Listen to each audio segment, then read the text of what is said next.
How's it going? My name is William, and this is my so-called life.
Get the most fun out of life, out of being a mother and wife, with new fashion excitement that's all created by you. On your new Touch and Sew Sewing machine by Singer. Touch and Sew. Another first from Singer. Be the girl with the golden touch on your new Singer Golden Touch and Sew machine. Dozens of exclusive features, like this new built-in needle threader for the golden slant needle and the push-button bobbin that winds right in the machine. What a wonderful new feeling. You can do all three kinds of sewing: straight, zigzag, and chain stitch. Touch and Sew, the push-button bobbin way. Come sew on one at your Singer Center. Choose from 5 Touch and Sew models from $149.95. What's new for tomorrow Is at Singer today.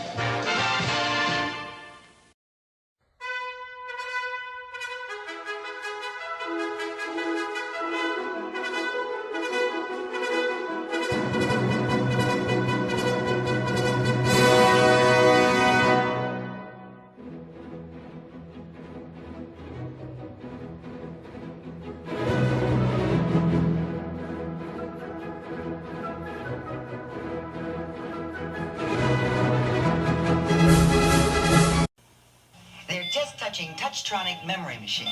Incredible. I'm Polly Bergen. Only Singer makes machines this easy to use. Touch. The memory remembers your stitch pattern instantly. Touchtronic speed control remembers to adjust your fabric thickness. What about basting? Touch. Great. You can forget about your sewing machine and concentrate on sewing. The Touchtronic memory machine family. Come take a test, Touch.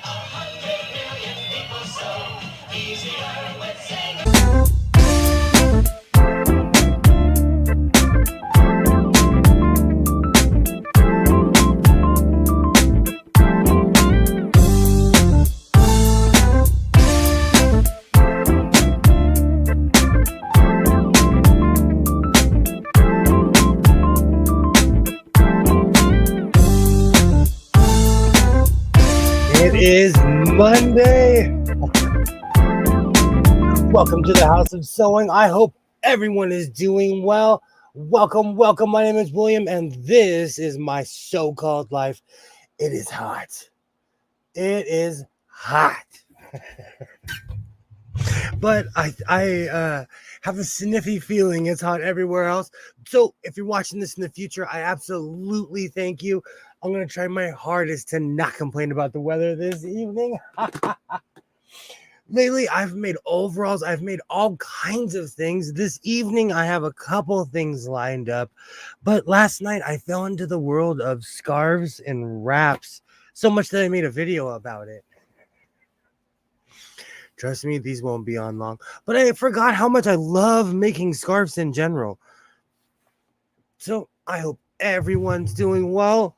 Oh, but before we get to any of the festivities, here in the bottom of the pits in Hades, this program is for entertainment purposes only, and its content is not intended to malign any religion, lack thereof, race, gender, company, individual, or wigs. All opinions expressed by my so-called life and program participants are solely their personal views and do not reflect the views of every single human being on planet Earth. And I hope everybody has a great evening flying my so-called life airlines. And if you're having a bad day, if you need a hug, if you need an Activia, we have exits on both sides. That's I'm a izquierda and derecha.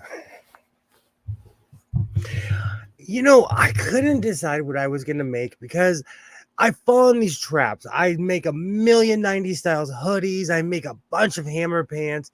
But I was thinking about, yay, hello, butterfly, hello.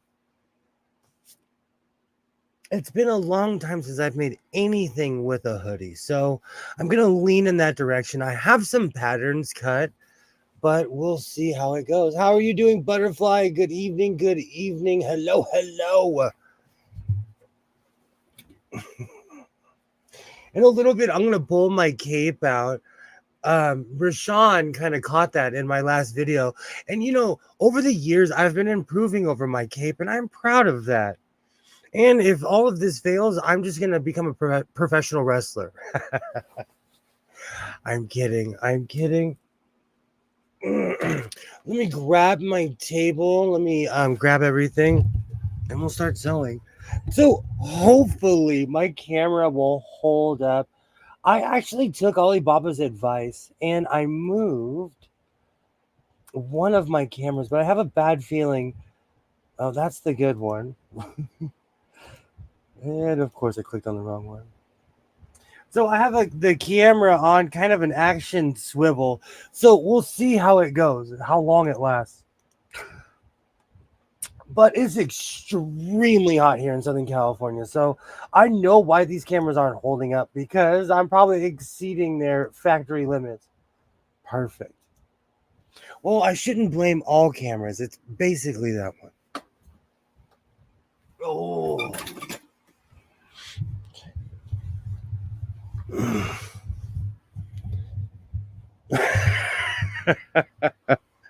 Do you know, I had one of those extremely the sewing wrestler, dude. I bet it would be a good gimmick and I would probably make more money off of making clothes for wrestlers than anything else.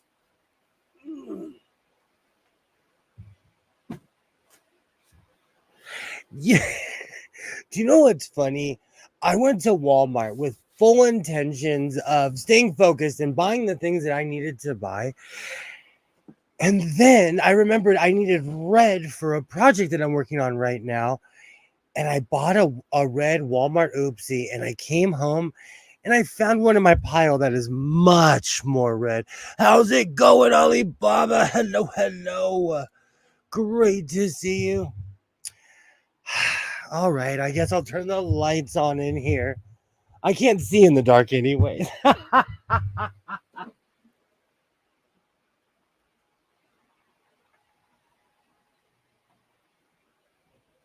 Do you know, for as much as I brag about having an air conditioner, when that thing is on, it's the money machine. I can literally hear the ka-ching, ka-ching, ka-ching. Yay, hello, hello. Welcome, everybody. Today has definitely been a Monday. I had a great time streaming with Rashawn and Yella. I went and hung out with it's boiling in Texas. It's the same here. And you know what the funny thing is, like my I wrestle back and forth with sleeping with the air conditioner on. Should I not? At this point, I don't even care if it makes me sick. Oh, the Florida Panthers won the Stanley Cup. Wow. Sorry, Canada. You're going to have to wait another 23 years, I guess. The weather is unbearable here right now. But I feel, when I first opened up this live stream, the first thing I said was, "It's hot here, but I know it's hot everywhere else." So I'm trying my hardest not to remind people how unbelievably hot it is here, and I'm glad I turned that down. Good grief. Do you know what? It's so sad. I wait until the night to come out here. I'm like a nocturnal zoist, and it's sad because my hours are completely reversed. I'm on third shift schedule completely, but it's summer, so I can get away with it right now. Ollie, is it hot in Canada right now? I can't watch your news ever since my VPN was rejected. But to be fair, I watched so much Canadian television, I should have been paying for it.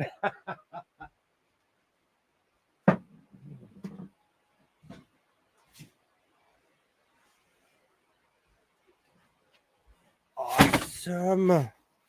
I was trying to figure out what I was gonna line this with, and then I went to Walmart and I got their like standard red lining. Oh, perfect. Perfect. it was harder 3 days ago, a heat wave. I think one of the reasons why I'm griping so much is because we've had fair weather, and then all of a sudden it's just getting increasingly hotter and hotter, and I wasn't necessarily ready for it.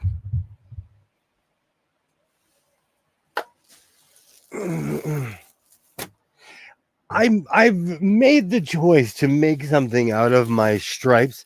I was gonna make stars and stripe hammer pants, but this material wouldn't necessarily go with something that's more soft, because I was gonna combine this with something, but this is semi-stiff material, so I'm gonna make a coat out of it, or a hoodie, or a shirt hoodie.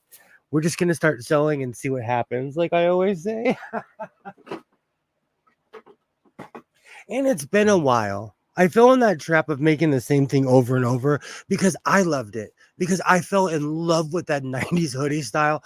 I wear them everywhere. I fall asleep with them on. They're perfect. Especially with my air conditioner is meant for a 2-story house, so it gets cold in my house.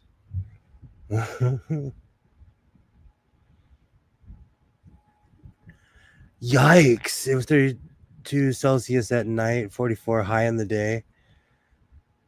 It looks French to me. I'll take that. I'll take that. Dang, that's hot for Canada. Alexa, what's the temperature right now? Right now, it's 83 degrees Fahrenheit. It is 83 degrees, and technically the sun is down because I live in a weird canyon, and the second the sun hits the mountain, it gets cold. And it's 83 in the shade right now.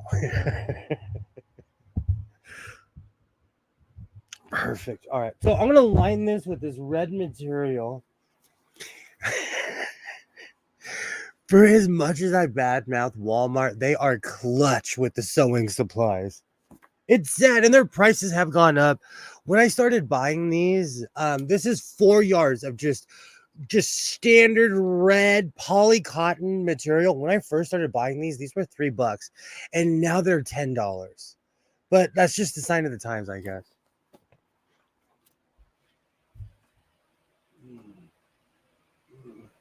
But it depends on where you live. I know it's probably cheaper if you do not live in my area, New York or Miami. But all the sewing supplies have gone up. Even at Walmart, a jar of buttons that was like $4 is now $12. But that's just a sign of the times. I try not to get too mad about it because there's inflation everywhere. So no matter what you're into, the price is going up. It really looks orange on screen. Uh-oh. Uh-oh. Are we going to have the sewing's colorblind speech again? From now on, when I buy fabric, I'm going to ask people, what color is this? And they're going to look at me like I'm a crazy person because I'm the one that picked it out. I think it's my CCTV that makes me appear to be colorblind. But like I said, it's weird how this cheap $9 camera holds up better than my $40 or $50 one, and it doesn't overheat necessarily. But what about this? Is this red? As he says, because he feels colorblind again. Like I said, I was gonna make hammer pants out of this, but this material, I've made a ton of pants out of this, and this material always requires lining.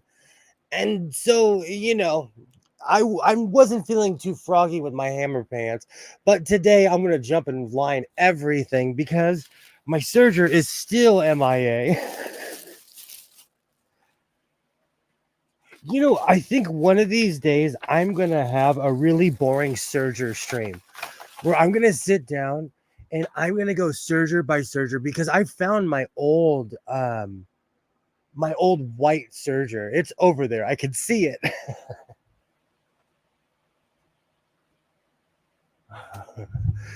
Alibaba, I'm looking at some Kenmore 158, but I'm not sure which model is the best. Do you know what's funny, Butterfly? I own quite a few of those. Quite a few. For the longest time, if it said Kenmore, Sears, Kenmore, JC Penney, anything in that direction, I would end up purchasing it. So I have quite a few of those sewing machines. I haven't really decided what I'm going to do with this yet, if I'm going to put a big pocket on the front or not. But like I said, I've been making a ton of hammer pans. And I'm still going to make red sequin hammer pants. I just have to get around to doing it. Because sequins, they're not sewing machine killers like furry material. For as much as I love making furry stuff, and yeah, you heard me, furry stuff, it destroys sewing machines. I like the 52. I have a 158 521. I think I probably have that as well. I have to look it up now. Awesome. That should be another stream that we do, the Kenmore stream. I still have that extremely heavy Kenmore. I got as far as pulling it out because somewhere in here is the motor, but I'm in this weird camera phase in my life, and I'm probably going to end up rescuing all my camera equipment that's in my that's in a rollaway. So look forward to the Nikon and Canon stream. The cams, the attachments are what do it. Those had gray book looking sets for embroidery and alphabet and other stuff. It really depends. I have 158s from like the 60s on. It's the strangest thing. For the longest time, every time I would go out, I would find some weird Kenmore. And I'd always think it was a different machine because of the era it was from. But every single time, it was a 158. Matter of fact, if I look at that really heavy one, it's probably a 158 itself. Oh, right.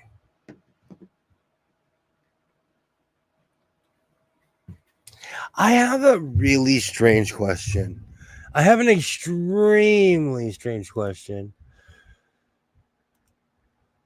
I just have the base set for mine.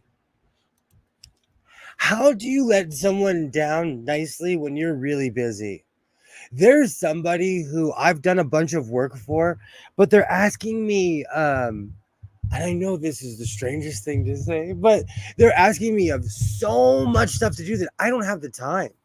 And then every time I try to like let them down nicely, they keep persisting, you know? So I don't know. Because I'm an extremely firm person, but like this is business. So I'm trying to be nice. I think it's because my price was decent. I don't know. I don't know at this point. But I just simply do not have the time. And I'm trying to be nice, but this person is not giving up. They are not giving up at all in any way, shape, or form. So it's becoming weird. You can tell them you can tell them you can try to get all of it over time, maybe. That's not a bad idea. Because that's the thing. I have to sleep. I am not the same human being without sleep. And if I don't, then I become a fire spitting dragon.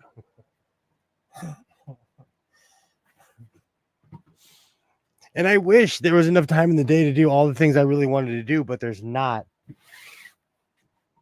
Perfect. Perfect. And they're sending me messages like and I was trying to be nice, but they keep on they're persistent.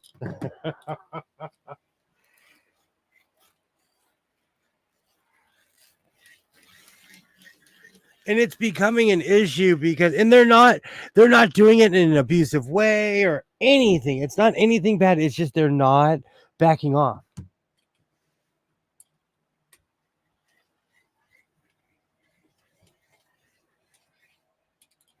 And my price can't be that good. Let me cut this last piece.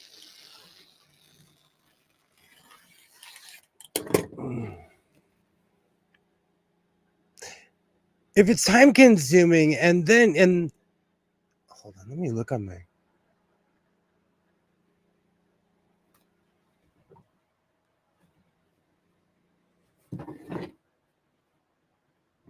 it's the fan. I'm sorry. I'm sorry. I thought my neighbor had a pressure washer. I have a fan under here I completely forgot about. Oof. Oof. If it's time consuming, and then you should just tell them what it's involved with, what and what is being made, just so they understand what's involved. They do not persist thing because they like your work. Oh, they do the persist thing because they like your work. You're right. You're right. You're right. You're right, Alibaba. And a lot of it too is I'm a walking, talking advertisement. I walk around with patches that say my so-called life on the back of my jacket. And do you know how many people have found my YouTube channel just because of the clothes I wear? You know, people don't understand how long it takes to do things. And that's okay. And that's my whole point. I think because, and I'm trying to say this. I deal with a lot of extremely religious people. And I'm not even saying this to be nice. They live out in the woods like it's 1800s. I'm not kidding you, but they buy a lot of denim. They're the reason I keep rolls of denim at my house. But the whole reason of me saying this is they're patient. If they come to me and they're like, I want 15 of these, they're like, I'll see ya in 2 months. And they give me my money, and then I scramble the last 2 weeks to finish. you know, but it's just weird to me when people are extremely impatient because like what Butterfly is saying is people have no idea. When I sit here and make something in 4 hours, that's because I'm not adding interfacing. I'm not lining it in certain ways. I'm not adding pockets. I'm not at there are certain things that I'm not doing, you know, but sewing is extremely time consuming. And I think that's another thing. It's been a long time since I've dealt with a pushy customer. And I like this dude. And he really just wants to dress like me. And it's not in like, I'm not even taking it personal because, again, I'm a walking, talking advertisement. And when people ask me, like, hey, where did you get that? I am honest. I'll tell them, I got this from the Pat Shop in Van Nuys. I got this from Amazon. And people are always shocked when I tell them that there are certain things that I've purchased on Amazon. Hey, Atheist Mo, how's it going? How's it going? Great to see you.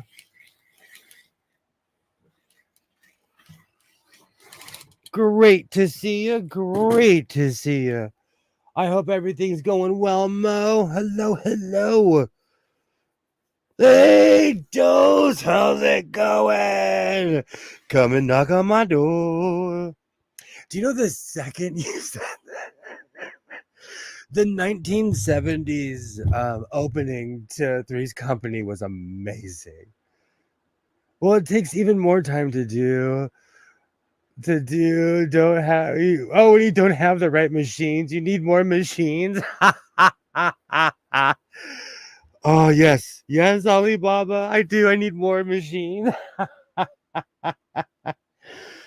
Oh, but then now I just have the 1970s Three's Company blasted in my head. So basically, I'm ranting about I have a customer who's really been pushing me. Like I said, when I deal with the extremely religious people, they give me the money and then disappear for 2 months. So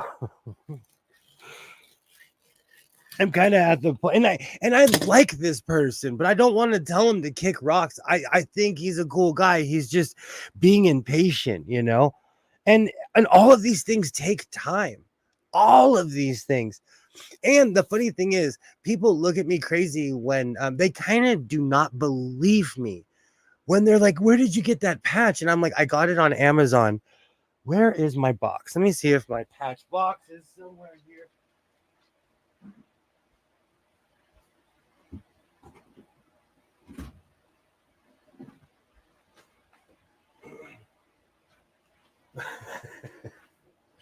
I don't know if you can see it on camera. You kind of can, you kind of cannot. Yay, hello everybody. But people are shocked when I tell them that I got something like this on Amazon. I'm not kidding you. I have spilled the beans a million times, told my secrets. You can get this on Amazon. And they're beautiful. They're a little bit smaller than the biker ones, but you don't want to wear the biker ones. These are I get these at a really good price. And a lot of people don't believe me when I say that because they haven't done the research and don't realize that you can buy a rocker anywhere. Charlie's Angels song currently playing in my mind. Thank you, Mo. Thank you. But I'm honest, like, and I think that's what's important about something like this is to tell people, like, nah, man, I purchased that patch on Amazon. I got that patch downtown. This one you shouldn't wear. So I feel bad, but I don't know. For all my sewist people, how do you, or anyone in general, how do you deal with a pushy client? And I love this person there, and I think that's the problem because we're friends. I don't know, because I don't give that impression that you can just, I don't know, they're just a pushy person. Maybe they're I have no idea. But how do you deal with a pushy client, a pushy person? And I utterly and completely respect this guy. He's just losing his brain.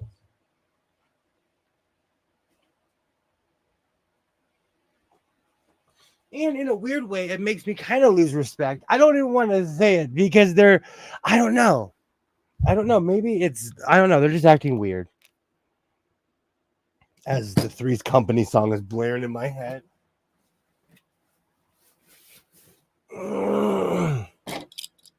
And I have like a bunch of other things that I'm doing right now and other things that I'm making for other people besides my everyday debauchery and the things that I love to do. And it's not like I'm turning down money or anything. But it's weird. And I think that's another part of my problem is I'm such a capitalist that I'll end up making something for this pushy person. Oh. But even though I don't portray myself as I'm extremely busy, I work third shift and I wish I could sleep more than I do.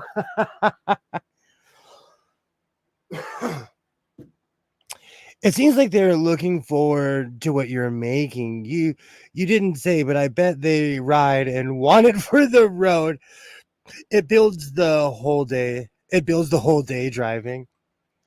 They wanted it for their business, but they wanted it to look very biker.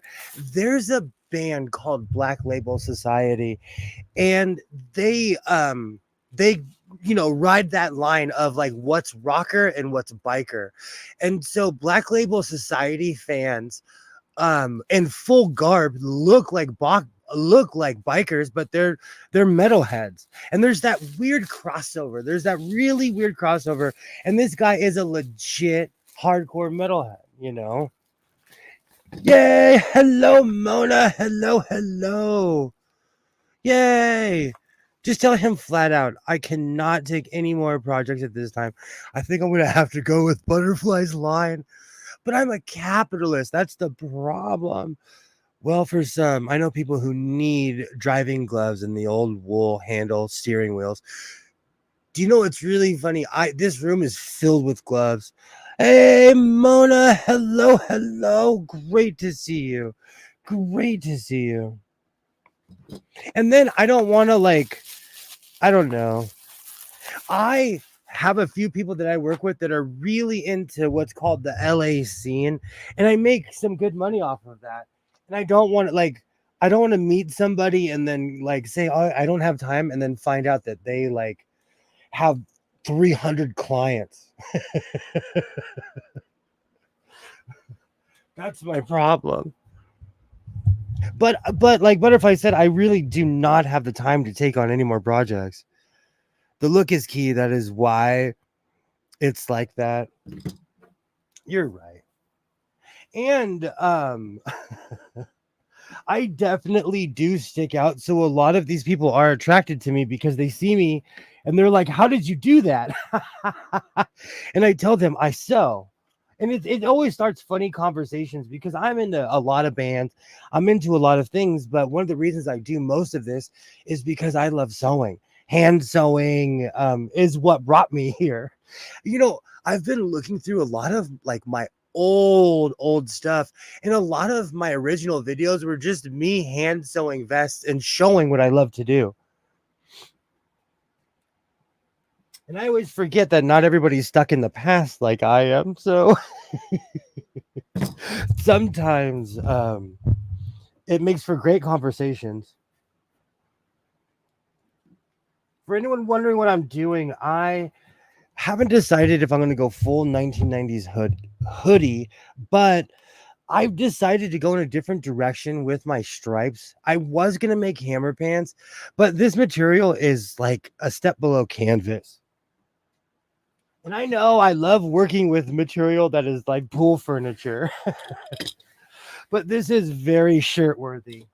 Very shirt worthy. Awesome.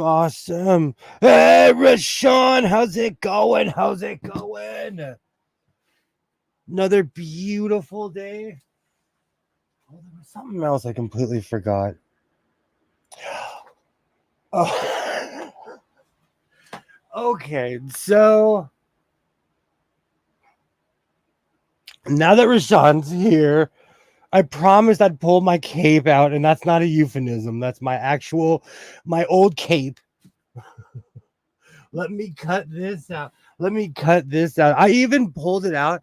I have in my walk-in closet, I have this giant metal bar that was meant for a humongous toolbox, and I put it up against the support beams in the middle bedroom, and it's high, and I can do pull-ups on that thing, and I can tell I have way too many jackets on it.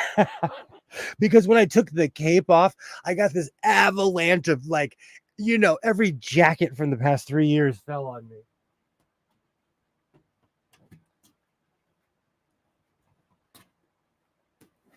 So I think it's time to do a refit of the middle bedroom. Do you know what? I always say that, but I am constantly cleaning and rearranging in there. Especially this time of year when it is hot. But seriously, I want to thank everybody because I really didn't know what to do because I make money sewing, but I'm a capitalist. So I keep on taking on these jobs and taking on these jobs. And when I meet someone that's pushy, it reminds me that I can say no.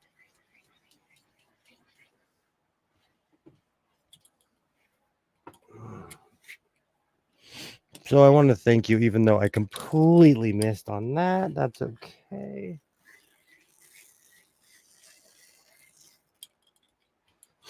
And not everybody's going to be agreeable and that's another thing. When people are impatient, I'm like, you know what? Maybe I can't do it on your time schedule because I'm not like I've been to places where they're like, oh man, the bus comes once a day and you better hope you're here when it gets here.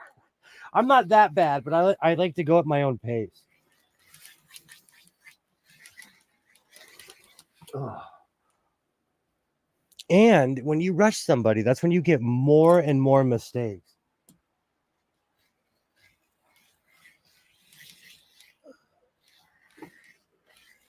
Okay. I'm actually excited. It's been a while since I pulled out my godless sewing cape. It's been a long time. I was going for Super Dave. I was raised extremely patriotic. I wish I could explain to people how like rah America I was raised. It was the 80s. I was raised around Vietnam vets. My Boy Scout troop, every 4th of July, we would march with the Vietnam vets. So when I made my flag, it brought me back to those times. The general public has used to all of the rack fashion of the fast fashion for a long time. Some expect that. Sounds like you need to say you make bespoke. Oh, you bespoke for him. Maybe for him and and hand finish. Oh, you may have misspoke. I'm down for that. I'm down to take a hit. If I can't do it, I will totally blame myself because I will completely exonerate myself later. All right, so let me clean up just a little bit in here, and then I'm gonna grab my cape because it's been a long time since I put that thing on.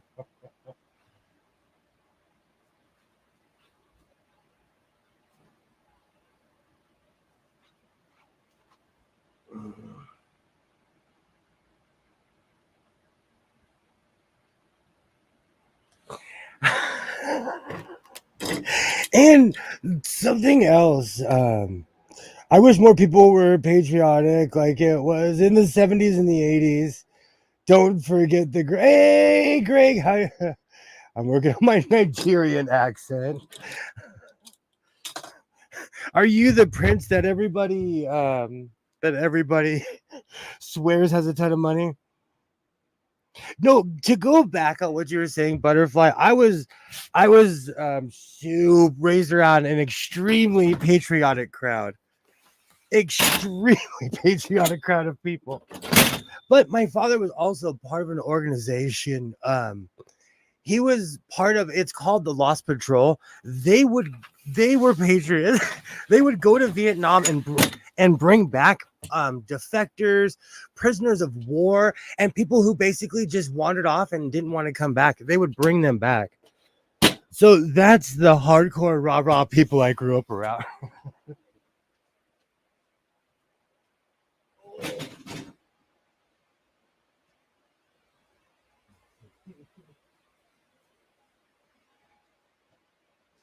Man, this thing, this thing is 10 times bigger than I think it is, dude. Oh, I keep on forgetting that the Florida Panthers won the cup. Oh, hockey season's over now. I'm gonna have to start watching baseball. Hey, Ty, how's it going? How's it going? Great to see you. Great to see you. I need some water. It is hot.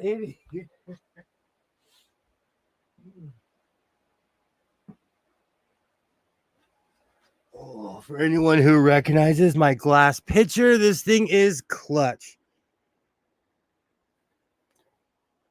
And it's dripping over everything over there. I was partially involved in the overseas war, 1854 and up. How do y'all like my new photo of the week? Uh-oh, hold on.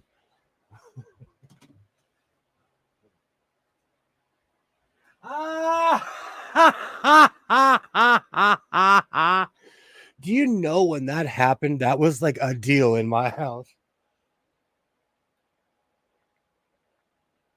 For anyone who doesn't know, that's James Brown.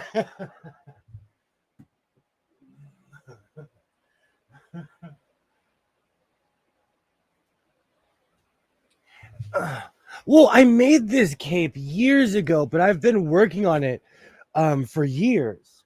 This was part of that weird lost files that got lost in my computer between when I made my kilt and this. It weirdly got erased, and it slowly comes back.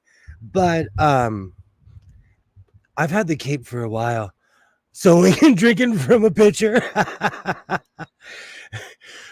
That man is a legend. You are wrong for that. Yeah, but James Brown, they're German beer steins that size. You know what's funny? I still listen to James Brown Butterfly. Pass the Peas. If I'm having a bad day, I put that song on and it forces me. I start dancing angry, especially when Fred comes on. I love James Brown. Absolutely, Ty. Absolutely. So when I'm drinking for a pitcher. My favorite James Brown is Super Bad. Now that is something we could talk about. I love James Brown. Oh, Rashawn, that's on the list of people I will fight over. I will fight over James Brown. I'm a hypocrite. So someone brought up Kobe on Discord, and I chose the straight to hell option.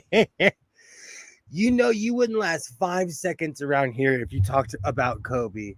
Where I live, people take Kobe serious, and I'm not even saying that to like be funny. I feel like James Brown with this cape, without the mugshot. Oh, I'm juggling between my coffee and water.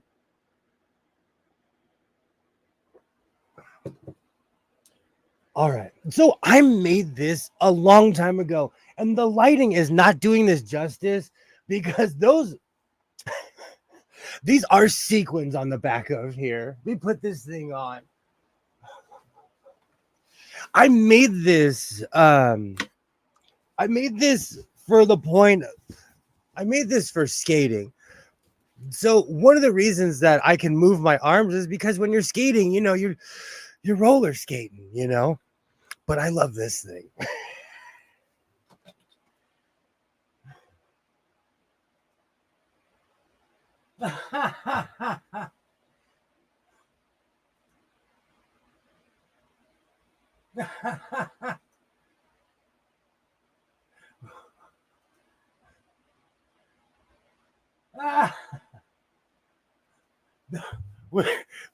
What are the letters on the back? From the bear wearing a shower.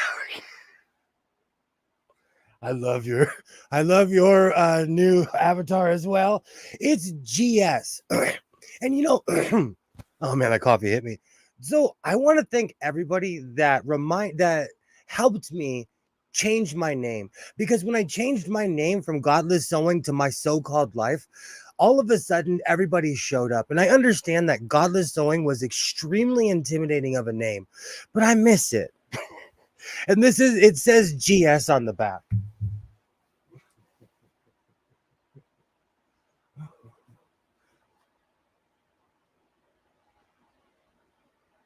Oh, that is beautiful.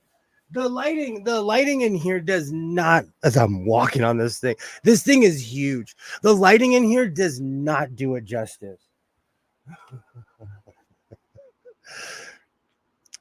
It's the Singers Sewing Cult. Absolutely.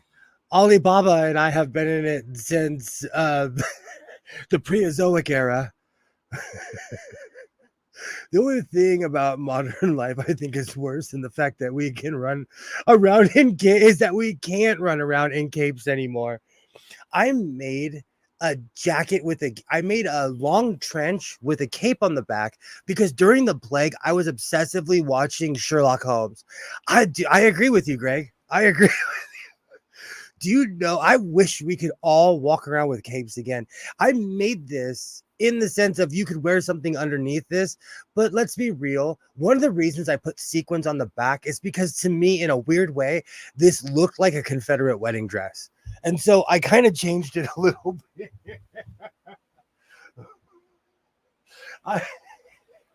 I think it was the stars down the back, but I just started going crazy with the material. Once I had the base of what I was going to make this with, I went crazy.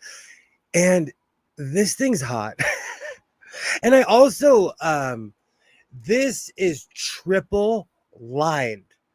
And so there's some weight to it because this is I didn't like the original lining, and so I lined over that, and I didn't like that either, so I lined over it again. And the gray underneath is from the now extinct 99-cent store.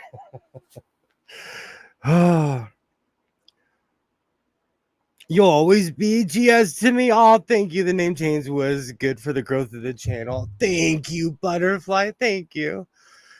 I'm going to make a Sherlock cape at one point and walk down. I love my Sherlock clothes. It confuses people. With the little winter that we have every day, if the sky's gray, I'm like, yes, because I get to choose a coat. Another lettering question. You have a white signage. Do the letters mean anything? It's definitely never looks like words. Where's that? Oh, around the edges here? You have white signage. I'm confused on that. Maybe this is just a weird pattern that I got from Walmart. Everything here is from somewhere else, like Joann's, Walmart. No, a whiteboard on the shelf. Oh, it says Klingon Maktajaj. The one over here says Klingon Maktajaj. That one, that's from Star Trek. It means remain Klingon. And then I have another one back here behind, on with all my antique treadle sewing machines in the closet over there. It says there is still time, and that's from a Gregory Peck movie. I kind of don't want to give the movie away, but it's called On the Beach. It's a black and white movie, and it's about what happens if nukes go off. It was trying to scare people back then, and the sad thing is it's still relevant to this very day. So I will forever have a sign that says there is still time, brother, because in the movie it has really deep meaning. And the Klingon one is just because, I watch entirely too much Star Trek. You can be a lighter version of Batman. We could call you Great Scott You know what? I'm the thousandaire version of Batman. Batman was a billionaire. I'm middle class Batman. I'll take that. I will take that. Might be the Klingon one. I'm starting up the light skin argument again.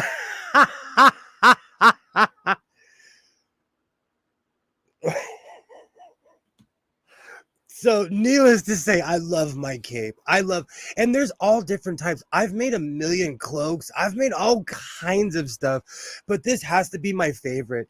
And when I was a kid, I watched Super Dave, and this reminds me of Super Dave. I love this cape. Oh, light, I mean. Oh, it's the lightning, like Bud Light. Do you know what's really funny? When that argument came out, I don't know how many cowboys switched the patches on their hats, but I know a lot of people that had Bud Light hats, and I'm one included.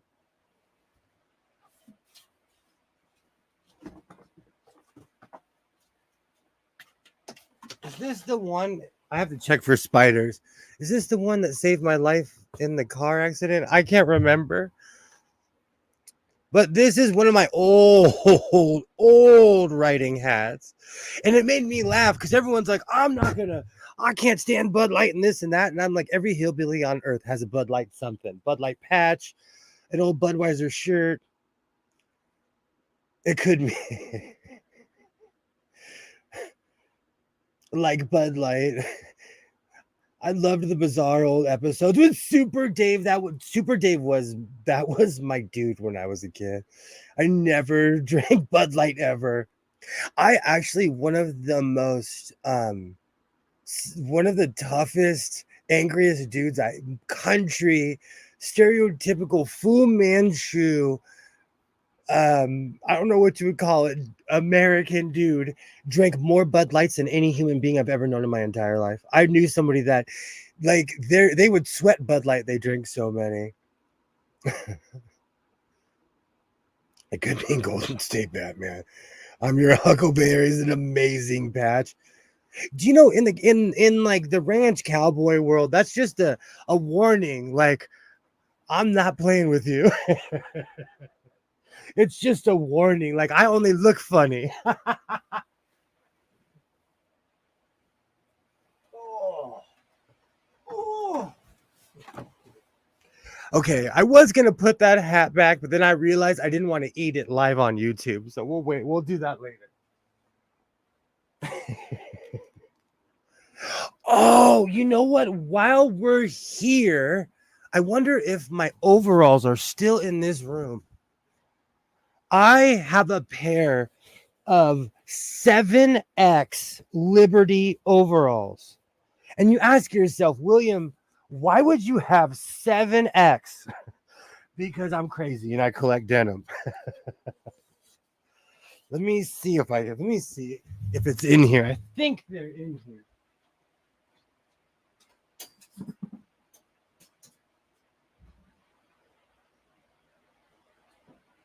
Oh.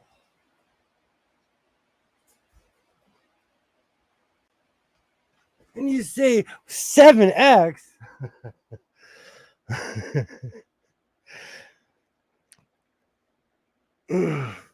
Okay, I know I'm not allowed to say this, but you do look black with a hat on. I used to drink Coors Light, but only as a light drink when I was finishing in the boat. You just type it in then, huh, Craig? Rashawn will accuse me of saying something racist. Oh. So you ask yourself, years and years ago, I constantly talk about how I bought a bale of denim. And some people are like, William, you're crazy. And yes, I am. But this was in that bale. I can't even explain how big a bale to anyone who's non-construction, who hasn't worked like at a grocery store. It's a literal bale. But these were in there. And I'm not kidding you, with my clothes on. I don't have to. There's no. I'm sorry for anyone who's looking for a show this evening. But with my clothes on, I could put these on. These things are huge. I took the straps off a while ago for a project, but I was thinking about putting the straps back on. But these are literally 7. These things look like I'm lost in them.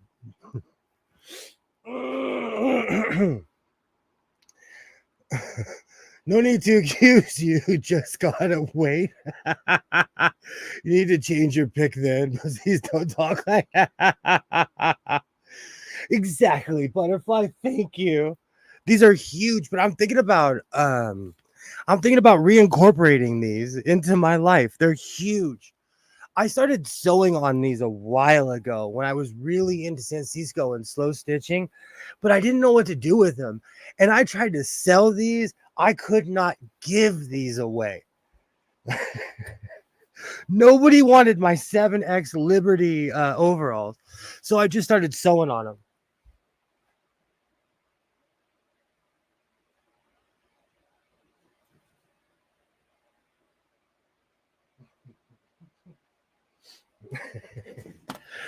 So needless to say, I've had those for years and years.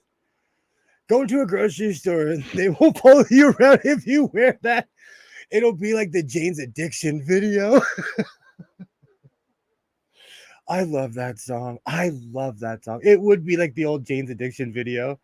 I'm Your Huckleberry was from Tombstone, but it's just saying because you used to give one to a girl you asked to dance. It means I'll be your dance partner. To me, it will forever be the movie. You gotta go to Kentucky. Oh, thank you. I was obsessed with San Francisco and slow stitching. And the funny thing is, I learned from a YouTuber who I don't think is around anymore. They were in Appalachia somewhere. And they were like, let me just show you how hillbillies do it. And I learned from them, not knowing it was an ancient Japanese art. And they kept on saying sashiko, no, sensisco. But it's pronounced, I can't say it. Sashiko. Oh shit, I should have sent you the Ben caught stealing video. I love Jane's Addiction. But you know, I'm from that MTV era of just sitting around watching television. Now I have the song stuck in my head. But I didn't know what to do with those overalls. So I'm gonna keep them. No one wants them. I can't give them away. Maybe they'll be like a race at my job, or a three-legged race at my job or something. Context Rashawn has no idea who's Jane Addiction is.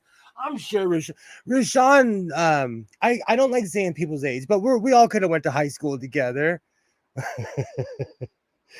You sent me something, Jane's Addiction, after a bracket.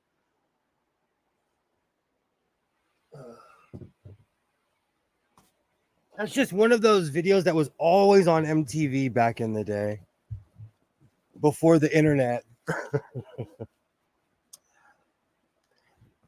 I was thinking about cutting this up, but I'm not going to. I also have a vest that's like 5 or 6X, and I thought I could do something with that, but I think I'm gonna cut that up and reupholster a few things with it. But we'll see what happens, because I always say that and then I get inspired in a different direction. And now I have and I walk right now. I'm for sneak someone to the movies with those. See, Dose and I are on the same plane. I'm 44. I like my age because my face never lets me have my moment. I do love that. I love the look on people's face when they're like, "You're what?" I love that.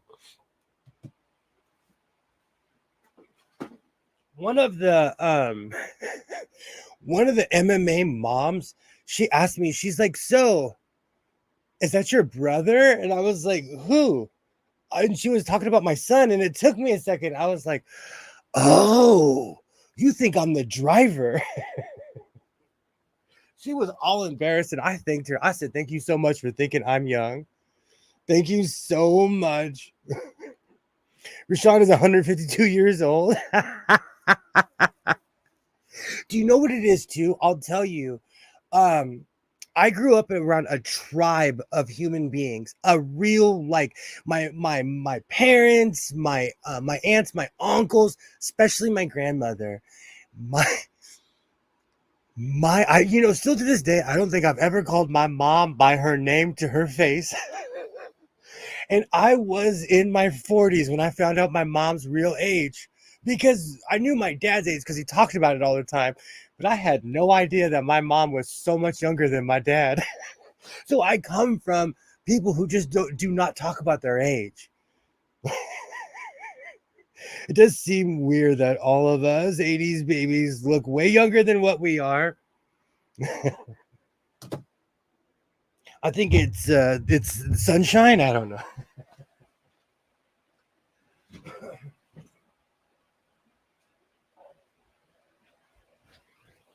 I saw this study in Scientific American that said modern day life stresses you out more, but really what the article came down to is that we have a certain amount of cortisol in our brain. And when we're told no, it builds up. And so pre-internet people have more of an ability to accept no than people who grew up in more of a modern day, modern convenience society. That's really what it comes down to. It's the chemicals that build up in our brain and our ability to accept no. So that's really what the internet has done, is just it makes us not accept things. And I have Jane's Addiction blasting in my head now. I want to shave my mustache one day too. My son is driving me crazy with his facial hair. It's a blessing. Joseph's like never. Like Gen Z. Oop, oop, oop, oop, oop. Oh, I gotta take this.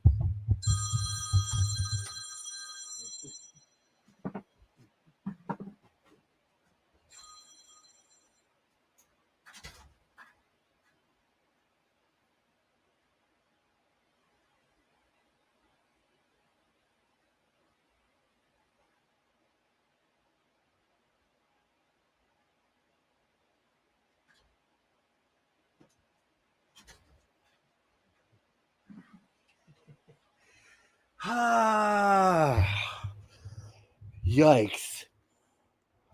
I can say figure it out in 3 different languages.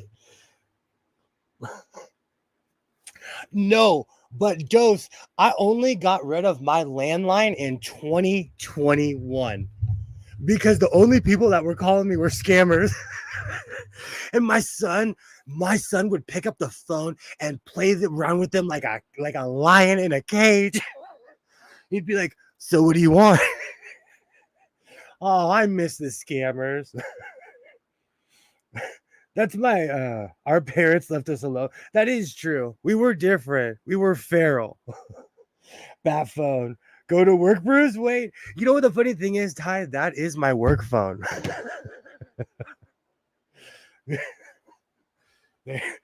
They're just making sure the tracker works. They're just making sure. They're like, okay, we just wanted to make sure that you're still paying attention. That now you know what's so funny. When roles were reversed, I used to call my predecessor and wonder why they were so annoyed when I would call them at 8:49 at night. And now I have become the guy who receives the phone calls. Oh, I know some old dude came to hook it up. I had the landline. It was the original number that came with the house. It was old. It was old. But after a while, it just the bill. You know what it was? Is certain things I just pay. I just pay the bill. I just put my head down and I'm like, okay. I discovered my landline was $115 a month, and I'd been paying that for years and years and years and years. And I laughed because that that 115 a month can go in a completely different direction. And that's not to mention with cable and everything else I was paying. It was crazy. And matter of fact, when I got rid of that, because I had it all through Spectrum, because it was Pac Bell that got grandfathered into Edison, and it just eventually became Spectrum. They called me. They were like, "Did we do something wrong? Is everything okay?" They were really just mad because they were getting a lot of money from me, and I started slowly taking that money back. Yeah, my girlfriend's. Oh, my girlfriend has one too. Got to get that shirt, hide it in. But yeah, people looked at me crazy because I did have a landline.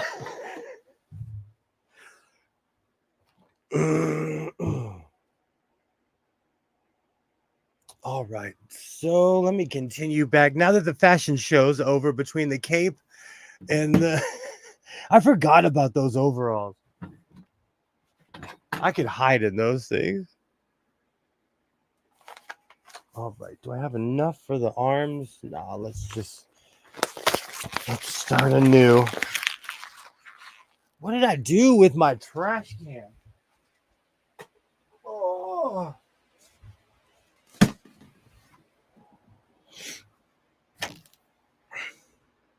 I have a landline, but I live in a very old Canadian area. And that's another thing. Like, I'm a die-hard. I know you're gonna laugh at me, but I have VCRs in this room. Many of VCRs in this room.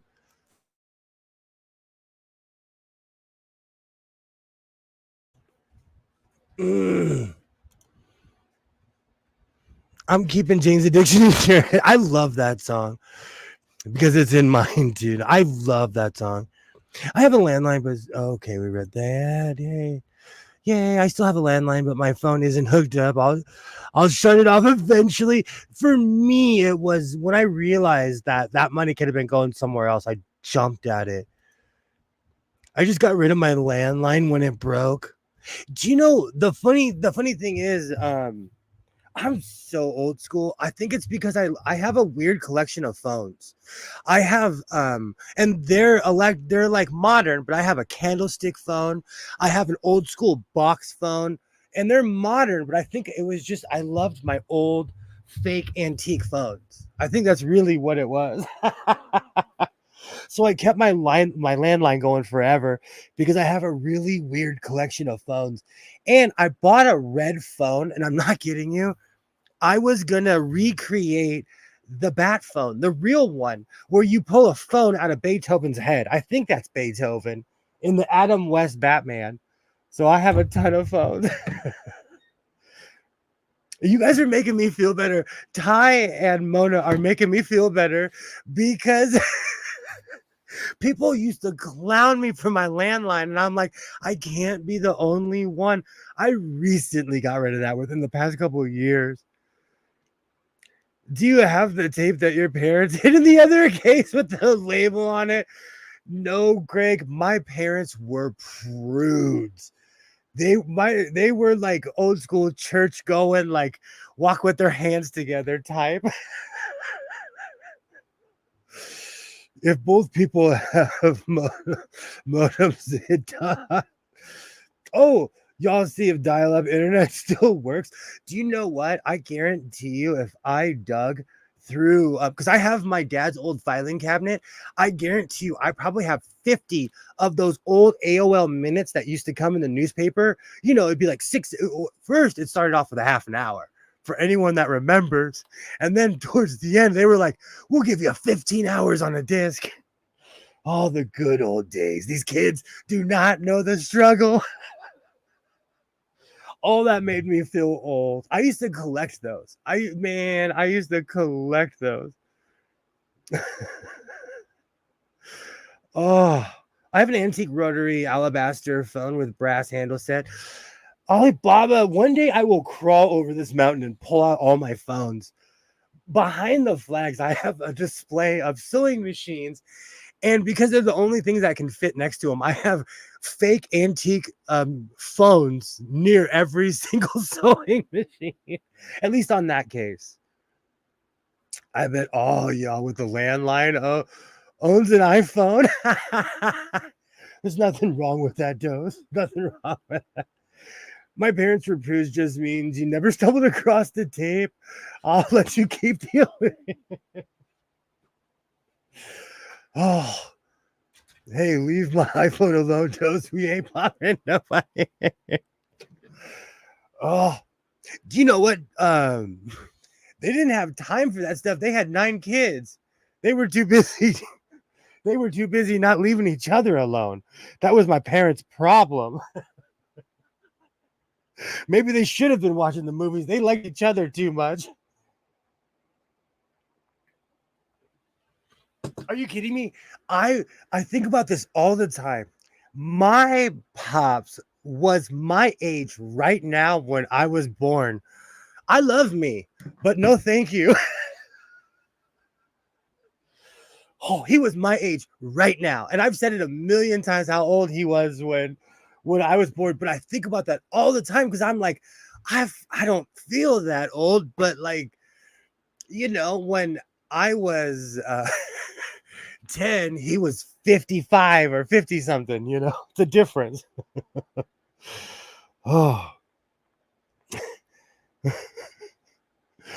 Oh. Y'all like paying for useless stuff.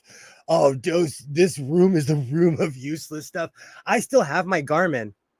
And I turned it on, and I'm not kidding you. That thing spun around, and then it showed me my house. So the Garmin still works. Oh, not me.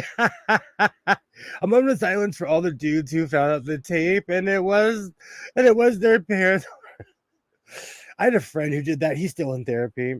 There's a place in Perth, Ontario, where they have a working crank phone from Bell. The first set types, you crank the handle and it operates to place a call. I have a fake version of that mounted to the wall back here. But I wish I could get back there. I really wish I could get back there. But I have a fake one with the crank and everything. I really got into phone. I'm a geek. I'm a collector, and I really got into collecting weird phones. I'm still Team Droid. I think it is Canada's only operator for those systems through Bell Canada. That's crazy. I didn't know we were gonna. It's funny. I've known nothing else. I went from a flip phone to an iPhone 4, and literally it's right here. I have had every inception. Right now in this room, I have an iPhone 4, a 7, and 8. That's an 11, and this is a 12. So I can't even get in on the iPhone argument. All right, I hope, man, I'm gonna put the ringer on silent even though I'm not supposed to. Oh, but it was kind of important.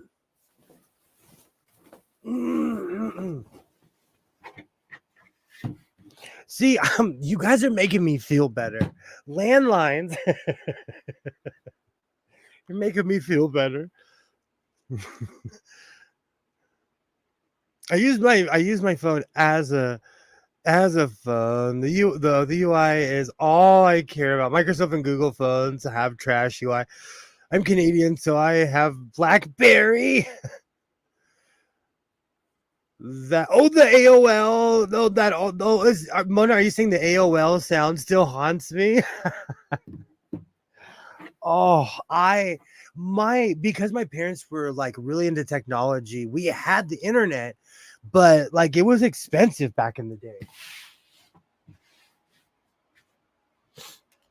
It's kind of like when I got my first Nokia brick. That thing, when you would text, you would get charged per word, I believe, or per text or whatever, but it would add up. A whole conversation, you better have a good job. Oh. Sometimes I miss my Nokia brick phone. I think, you know what it is? It's I'm an outdoorsy guy. So the moment I miss my phone is when I'm watching Deep Space Nine while I'm supposed to be on a hike. Or like even today at my son's MMA class, like all the parents are sitting there and they're recording their kids. And on my phone, I'm sitting there, I'm watching the Stanley Cup.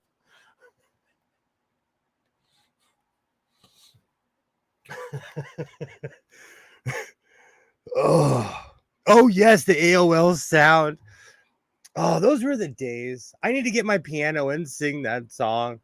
I'm biased because that was my era. I remember, like, I was friends with my neighbors, so I'd be like, "Hey, do you want your AOL disc?" And they would be like, "Have it, kid. We don't even have the internet." I wouldn't happen to those millions of 2,000 free hour CDs. That's what I'm talking about. I guarantee you, if I went in my dad's old filing cabinet, I would find at least 20 of them. At least. AOL did sound like they just stole our shit when it came on. It was that weird sound. Dial-up was very much sounded like an old TARDIS from Doctor Who or something.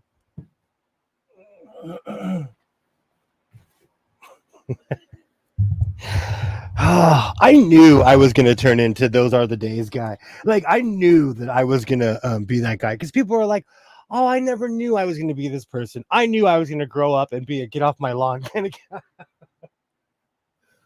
guy." One of my favorite sayings, my predecessor used to say it all the time. When you're younger, you fight the establishment. And then when you're older, you realize that you are the establishment. Nokia phones were legit. I dropped one from the second floor and it still worked. Oh, I'm born goofy, especially back then. I would leave my phone places. Those things, man, those things are durable. I will say though, I ran a razor over with a tractor and it still worked. It fell out of my pocket, and I mean full tractor tire. Pushed it in the dirt, and it was not soft dirt, and it still worked. Fun fact: the TARDIS sound is just a brake rotor on a car sticking. Oh, Greg, you don't kill the illusion. I was a Doctor Who stan as a kid. I have the first Dr. TARDIS that I got at Comic-Con. I have at least like 10 or 15 Tom Baker Marvel comic books. I have every VHS I can get my hand on.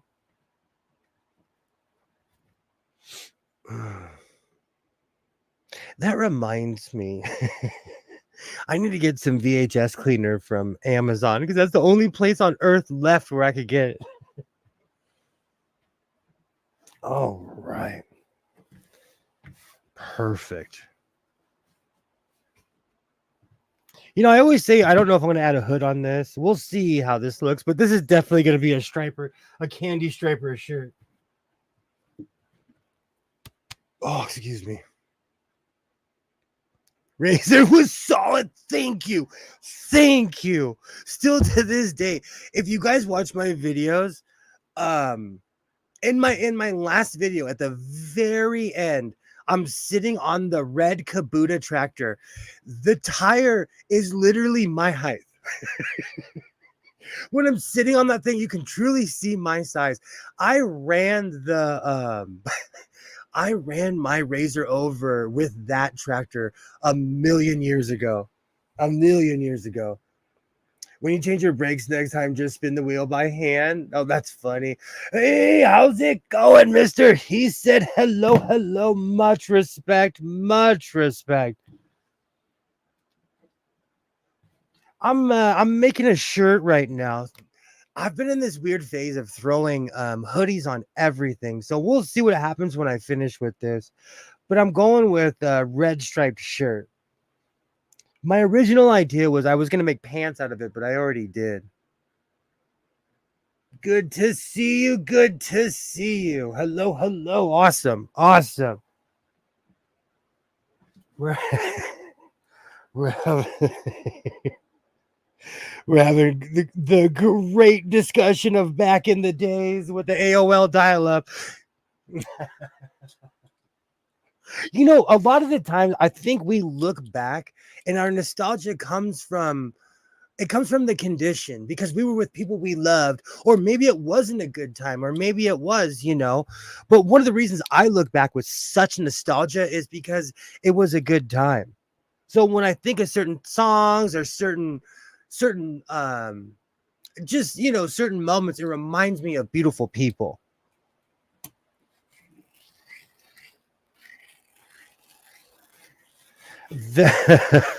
Well, that and I watched a gang of wrestling in the 80s and 90s. Because I notice online we have these ageist arguments and people are like, this time was better and this or that. I think no matter what time you're from, you're biased towards that. No matter what. Like I said, I grew up around old timers and they would always tell me, like in the 90s, they would be like, your music is garbage. But really, it just wasn't their thing.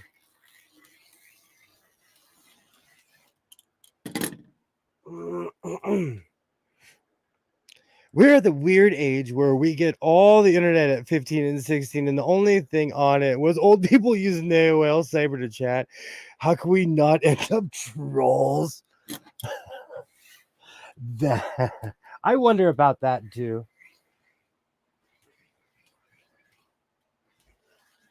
Well, also it's the prank call generation too, with the old school Bart Simpson, is your refrigerator running kind of thing. Back in the eat my shorts days. Rock in the 90s was just 60s rock with different people. Well, there was like in the early 90s, I listened to Faith No More. I still listen to Poison. But when Kurt Cobain in the grunge era came, it destroyed rock, what was considered rock.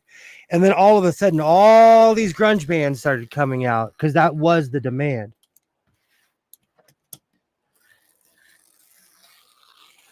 Perfect. It even happened here in LA. Like everybody who sounded like anything like Dr. Dre or Snoop Dogg got signed all of a sudden.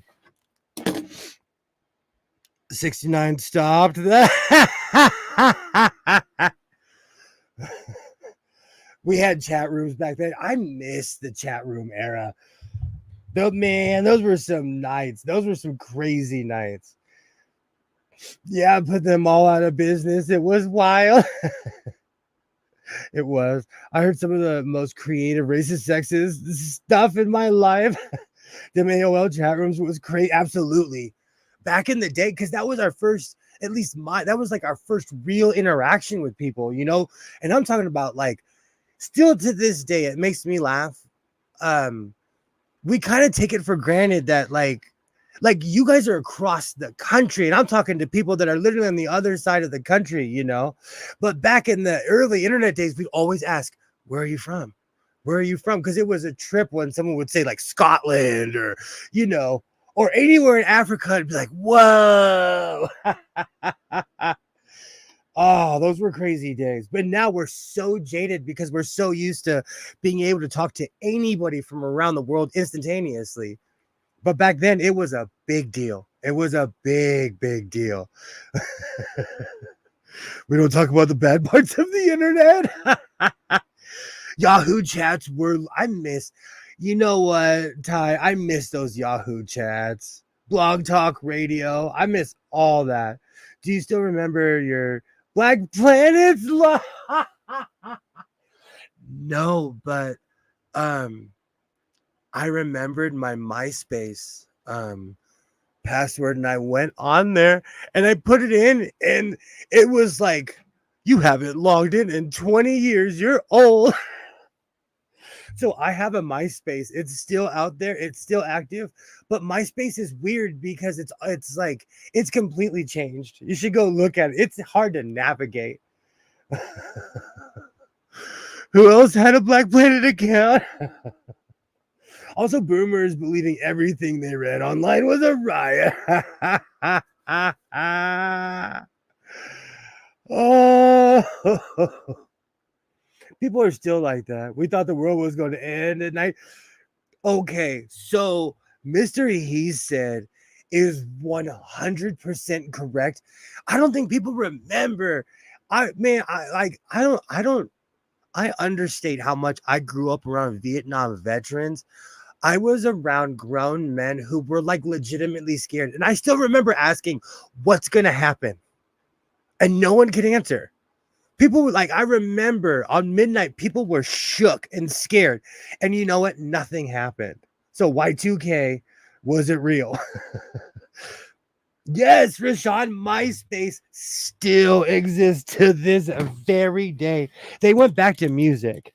They went back to just only music, but MySpace is still around. And because I've used the same password, relatively speaking, I'm laughing. In 1996, I made an AOL, what's it called? Oh, an email. I still have it. I still use it. It's one of my main email mainly because it's the one I can remember. Oh, every musician has a MySpace. Exactly. See, Greg knows MySpace is still up for musicians. 1999 had me repent at midnight. Oh, absolutely. Absolutely. We got to get creative with our login names back then. And they would deny you. So you got crazier and crazier as time went on, you know? All right, let me clean this mess. I think I'm ready to sew. Man, it's a mess in here. Let me clean up a little bit. I've just been rambling, but it's good times. Nothing. This is what this is about. My sewing room is about having a good time sewing and making stuff. Oh, absolutely. Absolutely. If I can't have black letters on a purple glitter background with the song you hate comes on blasting, it's not MySpace. It was weird to me when I logged back on because it was hard to navigate. And let's be real, when it was during the pandemic and it told me like you have not been on here in 19 or 20 years. So my account was sitting there waiting for me. Oh. Around 2021, somebody I used to stream with would constantly talk about their MySpace, and people would be like, "Man, you're a geek, and like no one believed him that MySpace was still up. And I logged into mine, and it's still up. Oh, beautiful.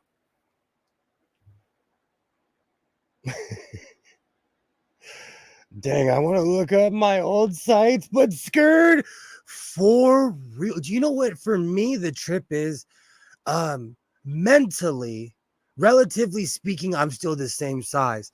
But when I look at pictures from 20 years ago, I was so skinny, I look like a baby deer. My face was and I look at myself now and I'm like, oh, I have changed.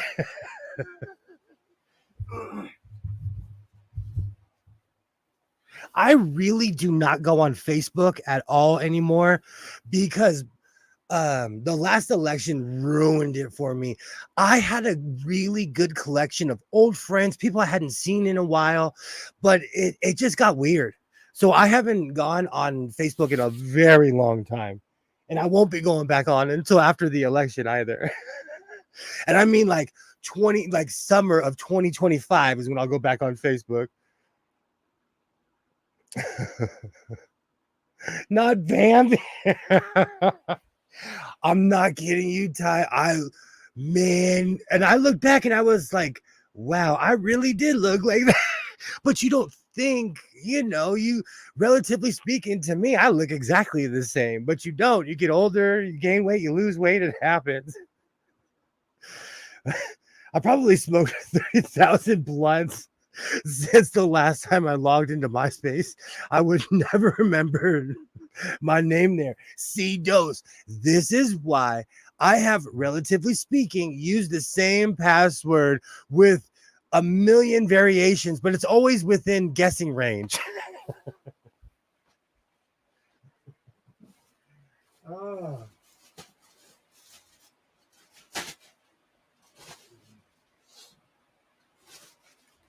Man, I need some water. I need some water. I try to keep them all within range so that I know what they are. I'm not kidding you. I have an AOL account from 1996 that is still active and I use it.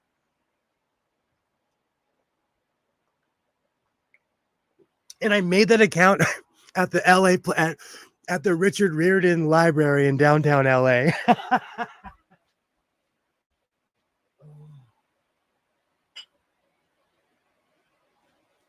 I don't know if it was named that back then, but that's what it's named now. Ooh.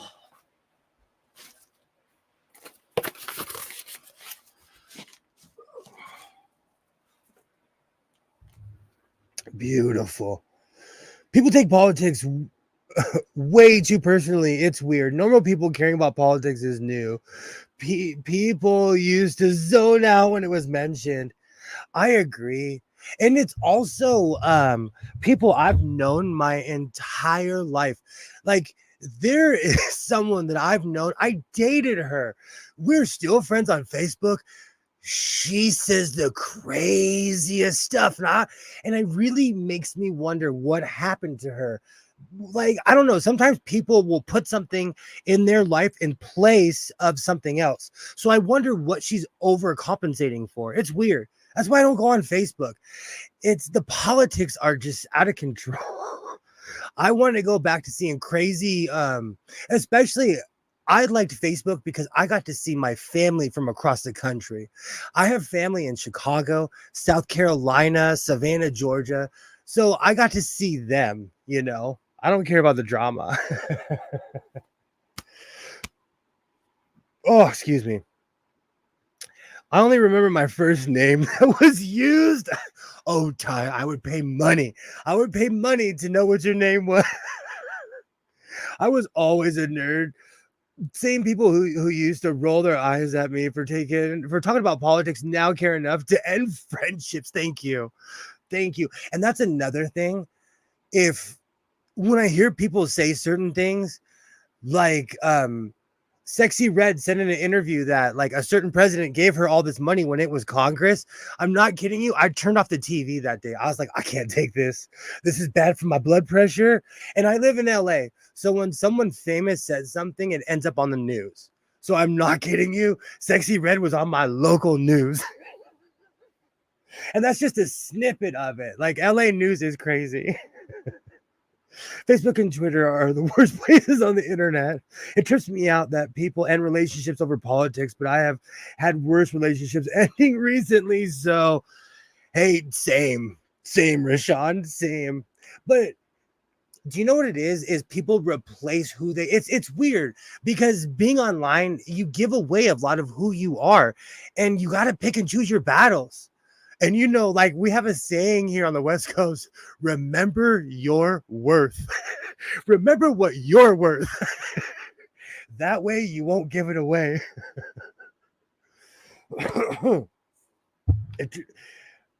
I only use Facebook for family and private groups that I'm in. Same. And that's one thing I do like is that all the people in South Carolina in my family, they created a group for everybody with the same last name. So I appreciate that group. Yeah, Mr. He said, I'm over it. I am over it because, you know, I have many views about a lot of things and I really don't push them on people. So it trips me out when people do. If you want to ruin your day, find a Facebook video with Kaylin Clark or Angel Reese. Those two women were just playing basketball has brought out the worst in the American people. I've been trying to avoid those videos because they're bad for my blood pressure. I don't understand why people care so much. Or they'll get goaded into like hating someone they don't know. If this person comes out and presents themselves as a terrible person, then that's different than believing the hype. There's people who have never met me, and utterly and completely despise me because they hate me because of something they heard from somebody else online. That drives me crazy.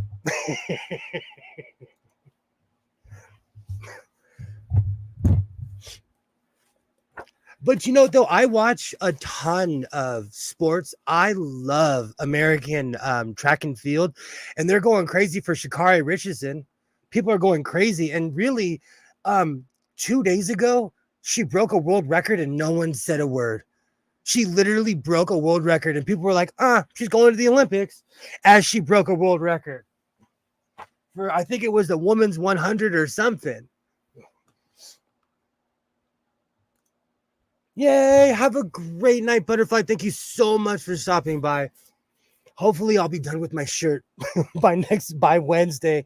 Thank you so much for stopping by. Absolutely, absolutely. Butterfly, I absolutely love Butterfly because Butterfly was here when I had 23 subscribers, and Ollie and Kilroy. You do have an Akaba on your wall. You will do it for a certain population.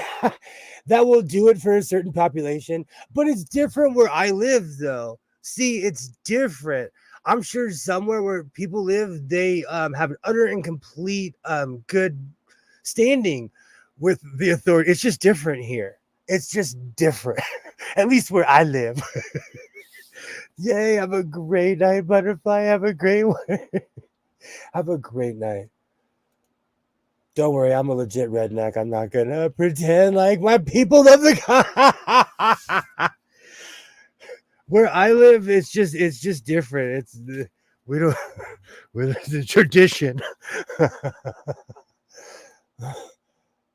Is that House of Sewing short for house or? You know what? Yay, Butterfly. Absolutely. Much respect. Much respect. I I didn't like how in certain groups they use house, Haus. So I have House of Sewing. I did that on purpose because like in the ballroom scene, okay, people have houses. They'll have the house of Mugler, the house of this, that, and the other, and they spell it Haus. And so, because I have to stake out, I have to be different, I chose to call it House of Sewing.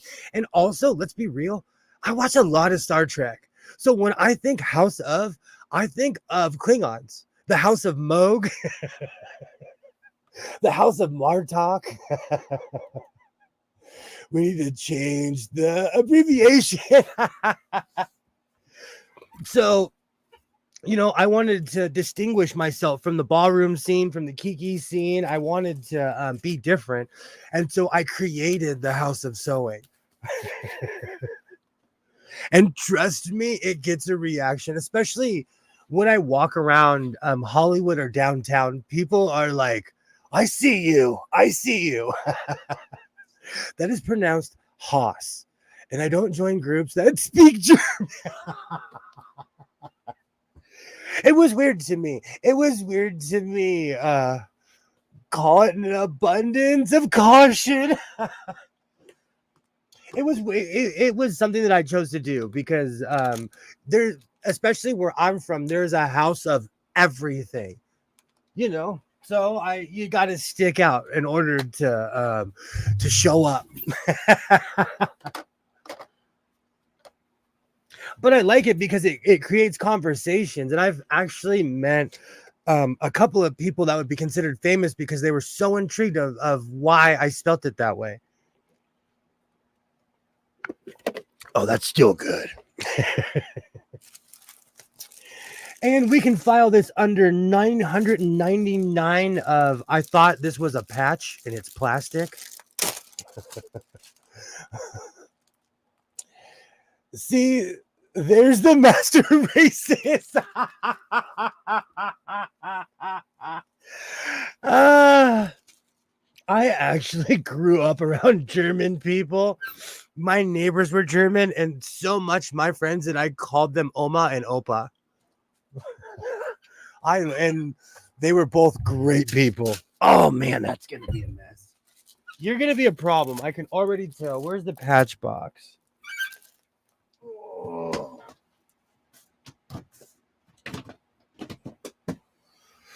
Beautiful. Oh, excuse me.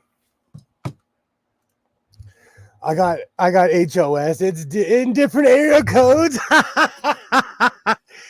Area codes. I just had to wait. I'm saying I don't join German girl.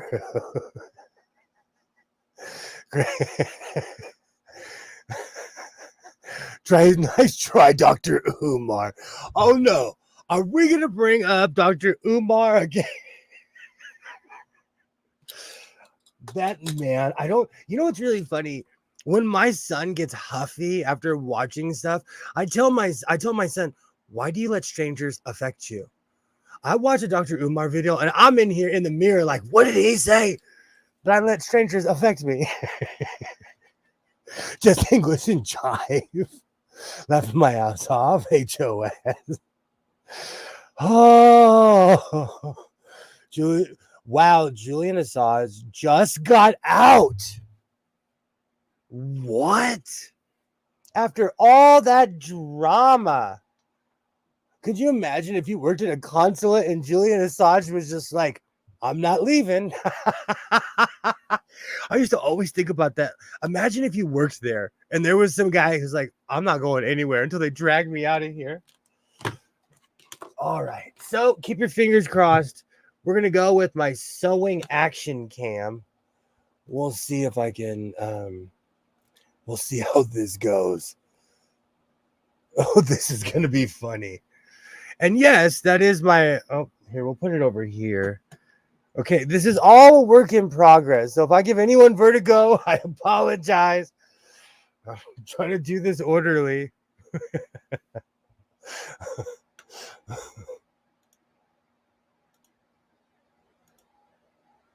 Thank you.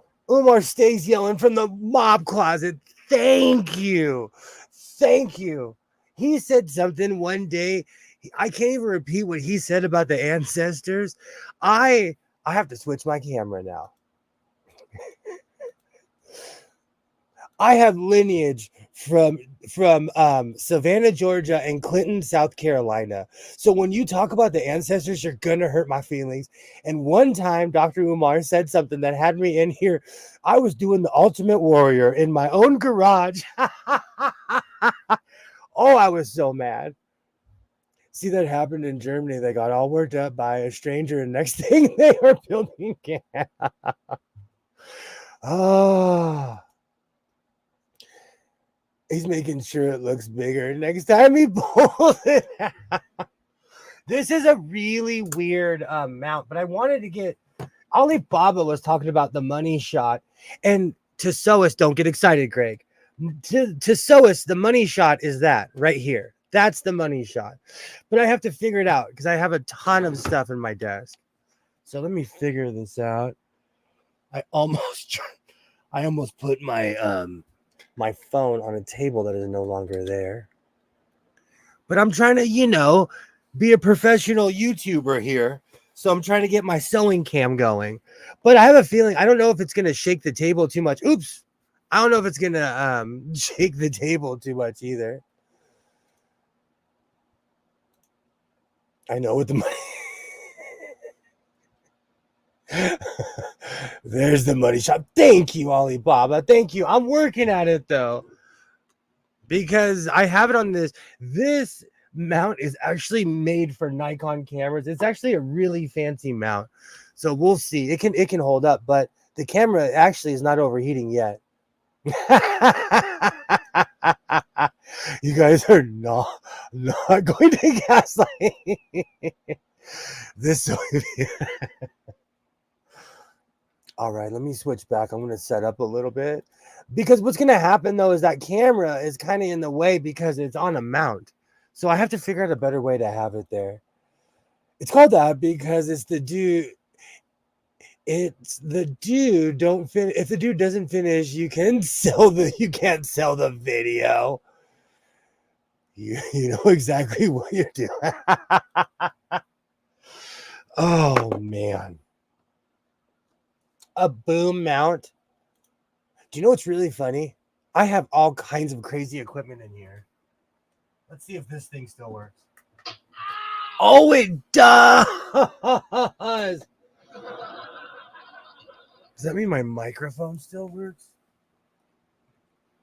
Let's see. This thing has been through the war. Oh, do you still work? No. Oh, you don't. Is it because of the batteries? I'm sure. Ah. Okay, I'm gonna have to put batteries in this.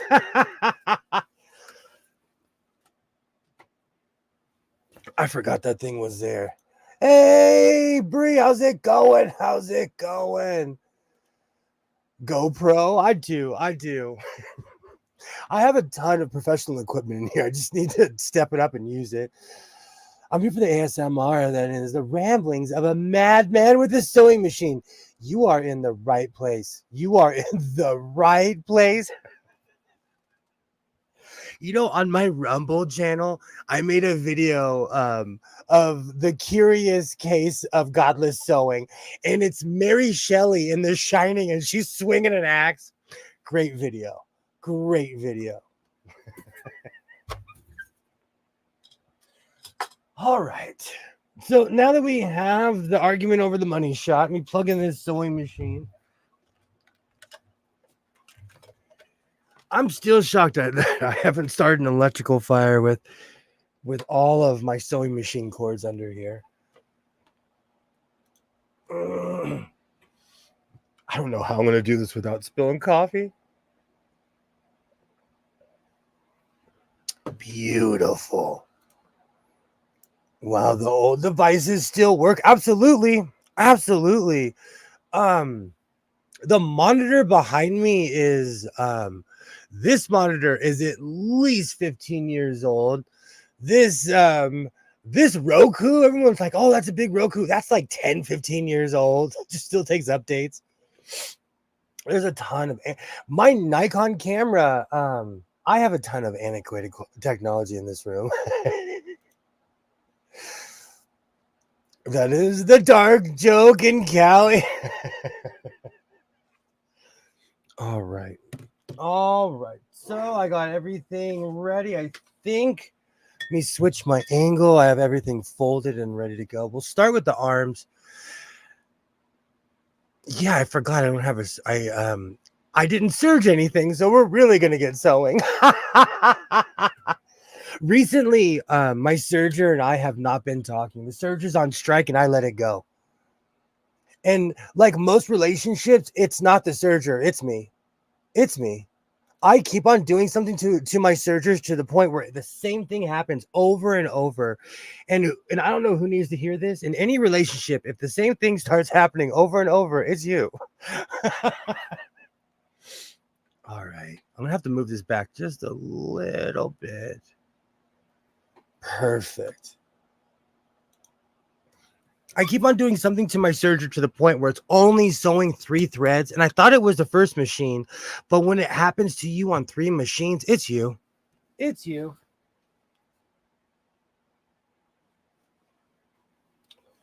All right. Oof. Oh. Oh. Found the arms. I sat on them. I was like, where did the arms go? I'm sitting on them. Perfect.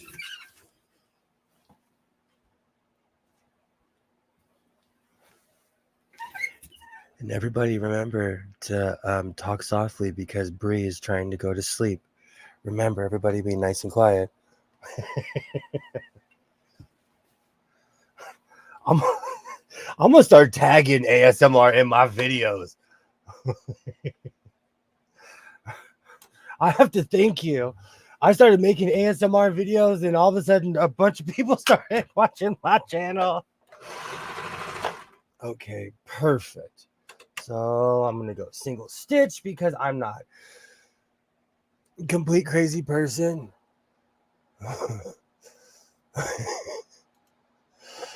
Electrical fires are burning down your entire state. It's because it's dry and our infrastructure is old.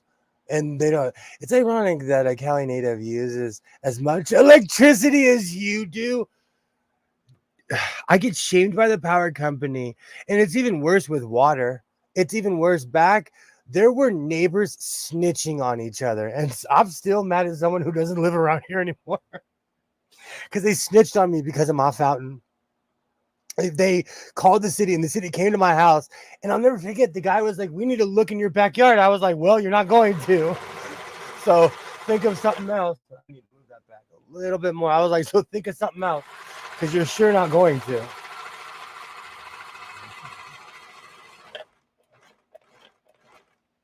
Good times. Good times.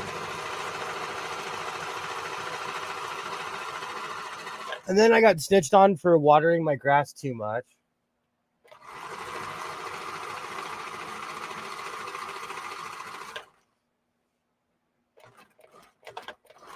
Perfect. Have a great night, Mona. Thank you so much for stopping by. He's got a windmill in the backyard. I need one. Thank you so much, Mona, for stopping by. I should. If you walk outside and meet an asshole, you meet an asshole. If you meet nothing but assholes, you're the asshole. Absolutely. That's like me and my surgery. I'm doing something to it. It's me. Absolutely. Thank you. Thank you, Ty. Thank you. That, quite honestly, that is like my happy place. I go back there and hide.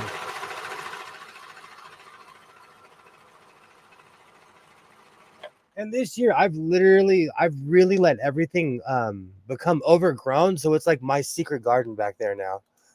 I love it. I absolutely love my backyard. I've been avoiding it lately though because it's been like 102 outside.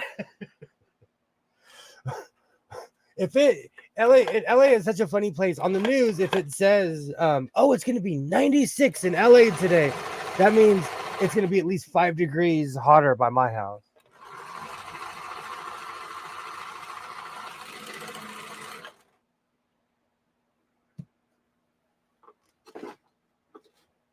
I forgot I was weirdly organized and my scissors were actually where they should be.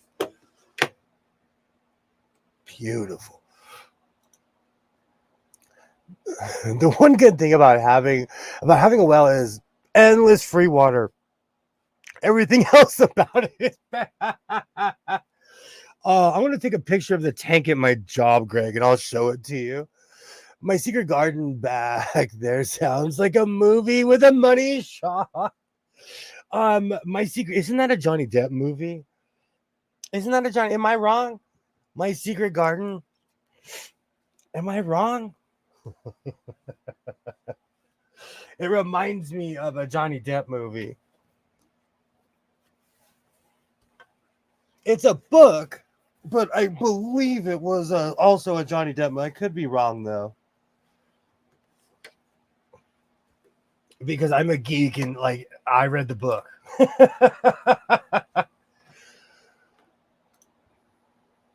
You're overstressing the sergers, I think. Putting denim canvas and your and stuff through shirting serger like t-shirts to office shirts. You know what, you're right. You're right. And what really did it was the furry material denim. I treat everything like it's industrial. I treat everything like it's industrial.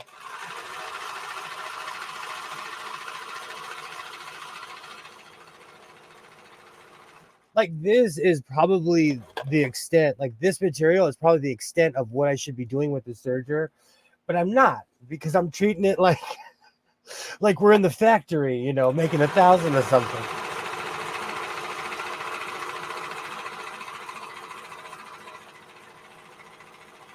But I want to say that my brother's serger held up way longer than I thought. I'd be asleep by the fountain, the sun, floating waters, relaxing. It's by my by the main bedroom, I pass out to my fountain, Ty. I pass out to my fountain. There's times where I wake up, fill it, just open up the back door and just lay in bed. It is it's absolutely relaxing. I'd wake up and have to be like crazy. I'm only like that when I get water running on my hand. It's weird. Secret Garden was a Springsteen song. My so-called life and my secret identity. Not sure about my secret garden. I loved that show too. I watched that show. A beginner's home sewing machine new from the store would last you days. It's because, man, I work them. I put them to work. I do not play when it comes to sew because I'm sewing. I'm making stuff. I get ideas. I'm like, let's make this right now.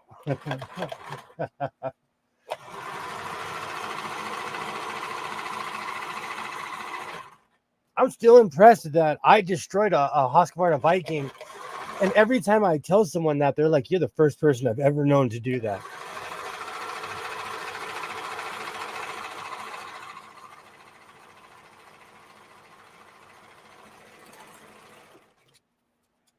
Perfect.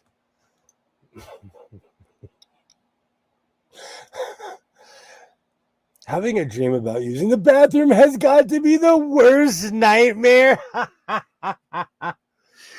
Dose, I recently had a dream where I woke up. I was walking down a hallway. I turned a corner and I was in my high school gym. And I said out loud, I don't have to effing be here. And I woke up angry. I woke up, my heart was beating. Like, man, to me, time travel would be cool, but being stuck there would be the definition of hell. So that dream was awful. Claire Danes was everyone's a rebound crush after Winnie Cooper. Greg, that's true though. That is my first real girlfriend. I still talk to her and I call her Winnie Cooper. I will never sleep naked outside. It's lots of bird animals outside. We have mosquitoes. Where I live, mosquitoes. And they want to eat you. They are sitting around doing push-ups, hoping that you will bear arms. Like literally show your arms. Over 40. That dream isn't funny anymore for real. For real. You may be overestimating the appeal of your guys. But let me ask you a question. Where you guys live, do you get a lot of mosquitoes? Where I live, they have gangs, biker gangs. They come with rockers and jackets. They come fully equipped. They have unions. It's crazy. Like even with my fountain, I put all kinds of stuff in there that doesn't hurt the animals, but is mosquito killer. I am not a fan. And we're starting to get those weird, scary hornet things. I'll show you what they look like. They are crazy looking. I live where there are many mosquitoes. They drive me mentally next to the crickets. The mosquitoes here are thugging.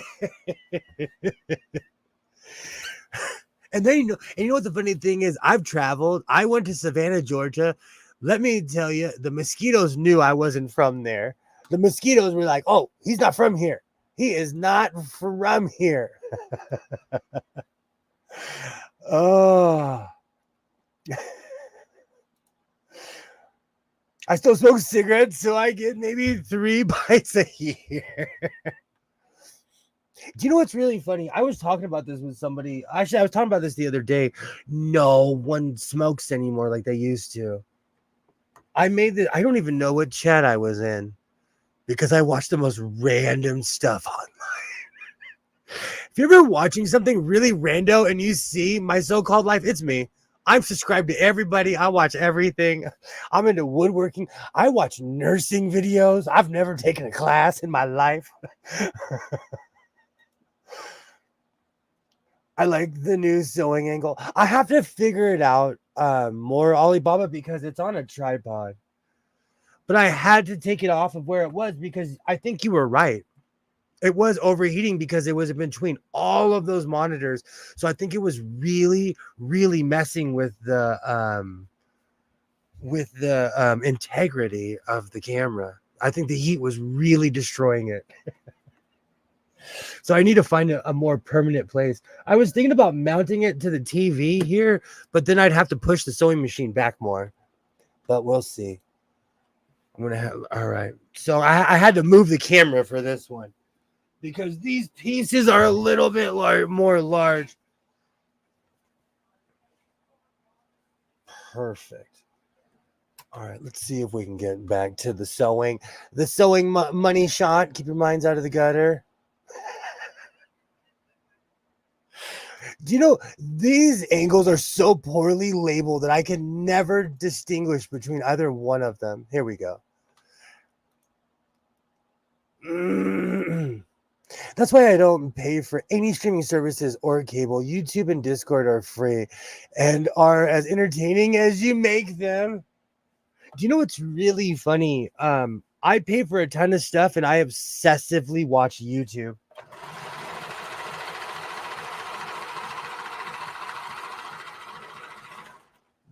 My son, about every 3 months, I come to my son and I'm like, all right, I'm gonna cut the cable cord. What channel do you watch? And he's like, I watch the Discovery Channel. And I'm like, dude, they literally have an app. my mind is, my mind is out of the gutter, what is Stitch in the Ditch? Oh. Well, Stitch in the Ditch is when you're feeling down and out, I guess. Okay, Butterfly is not here, so I'm going to turn these corners like a madman.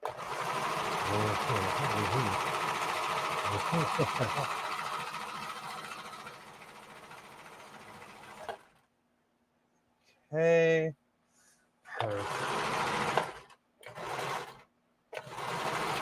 Perfect.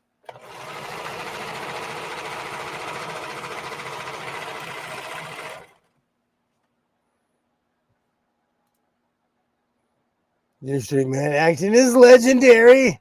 Alibaba is a legend. Alibaba's an absolute legend.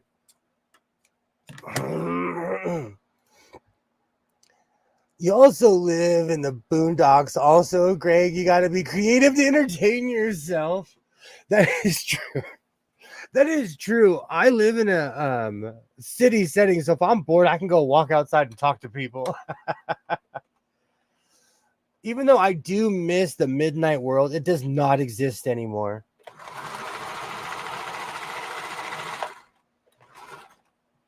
That's one of the reasons I love a place like Las Vegas is because it's always open. It's always open. And for as much as I talk trash about Manhattan, Manhattan is the same exact way. But then you have to be in Manhattan. Or I should say New York, the island, New York, New York.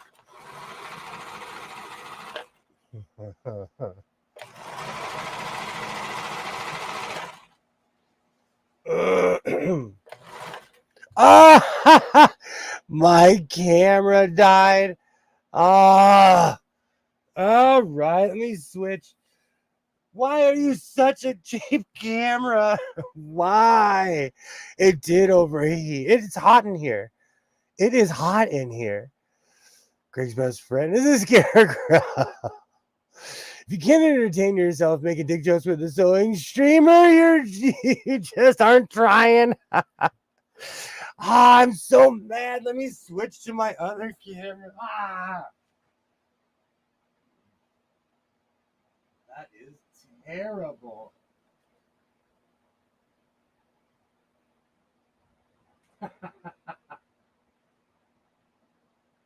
Oh.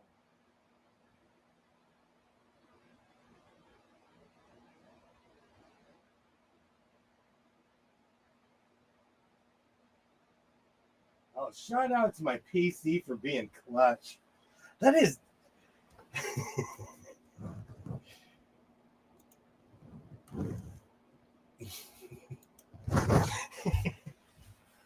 uh,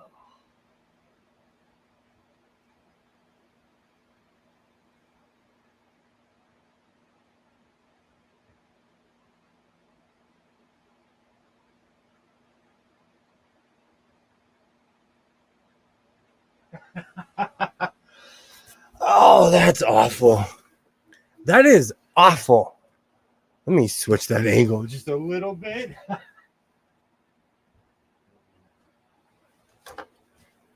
It's crazy to me how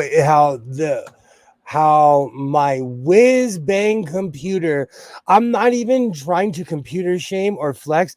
I have a brand new ish purchased in a couple years MacBook Pro sitting next to a brand new ish Mac computer, and they both overheat. We are more than friends now. It's lonely in these cornfields. Ah. Seriously though, Ty. Seriously though, because I drink way too much coffee, and coffee does nothing but dehydrate me. And then my other alternative is Sprite.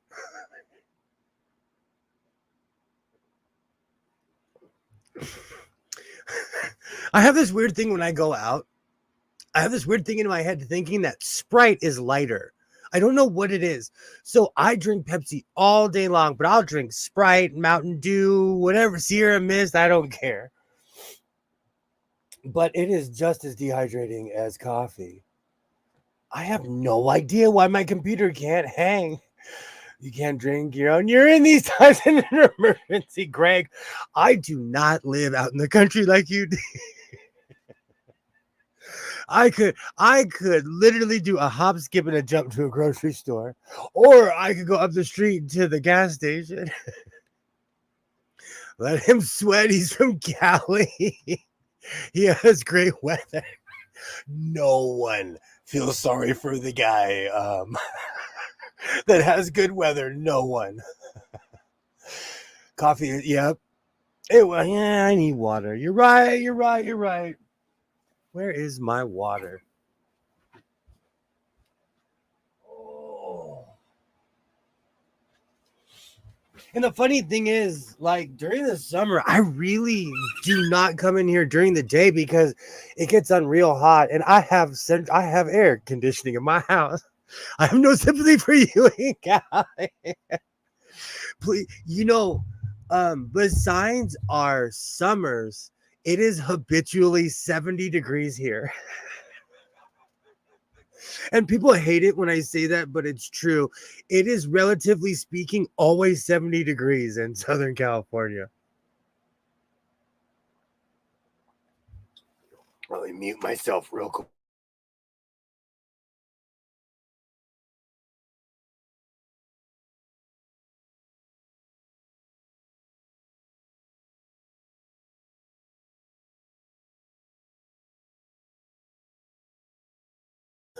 I've turned up the AC, just watch it. Oh, it gets hot in here. See, that's bullshit. People get mad when I say that, but if you really think about it, like it is habitually 70 degrees here, even during our winter. In Army basics in Georgia, like one person a year dies from heat exhaustion. It's always a West Coaster. I don't know. Well, it might be a northern West Coaster because they're used to cold weather. Like anything past San Francisco, has 4 seasons. It's just where I live, it's perpetually summer. It's funny to have the name Dose, but have the best one-liner.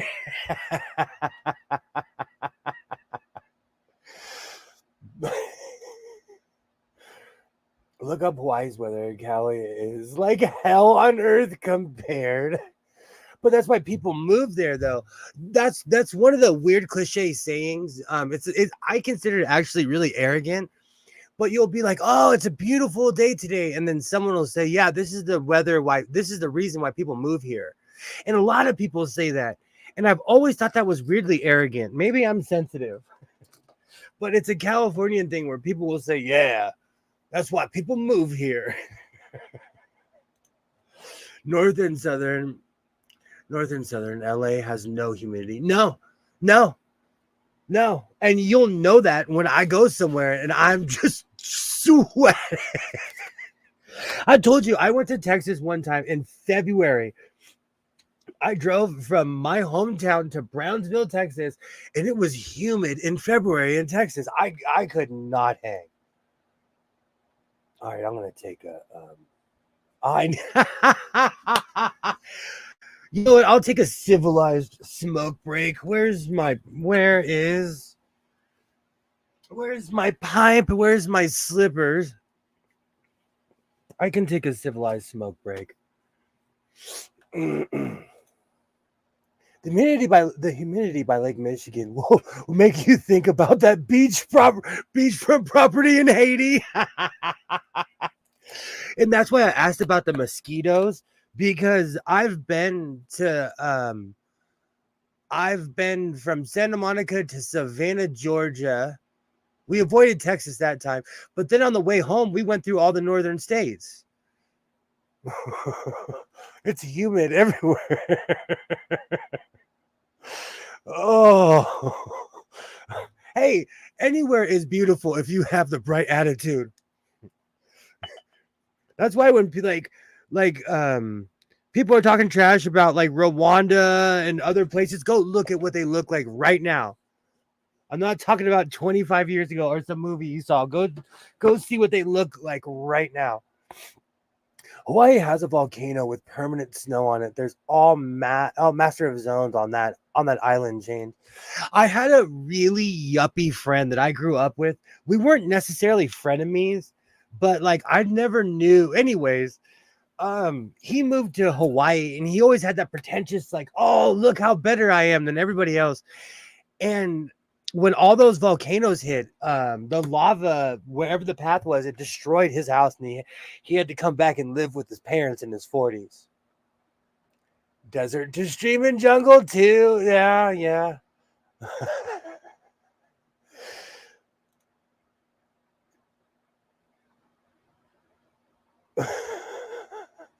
Hawaii does have crazy weather. People don't understand how bad the weather is, and Indiana actually is.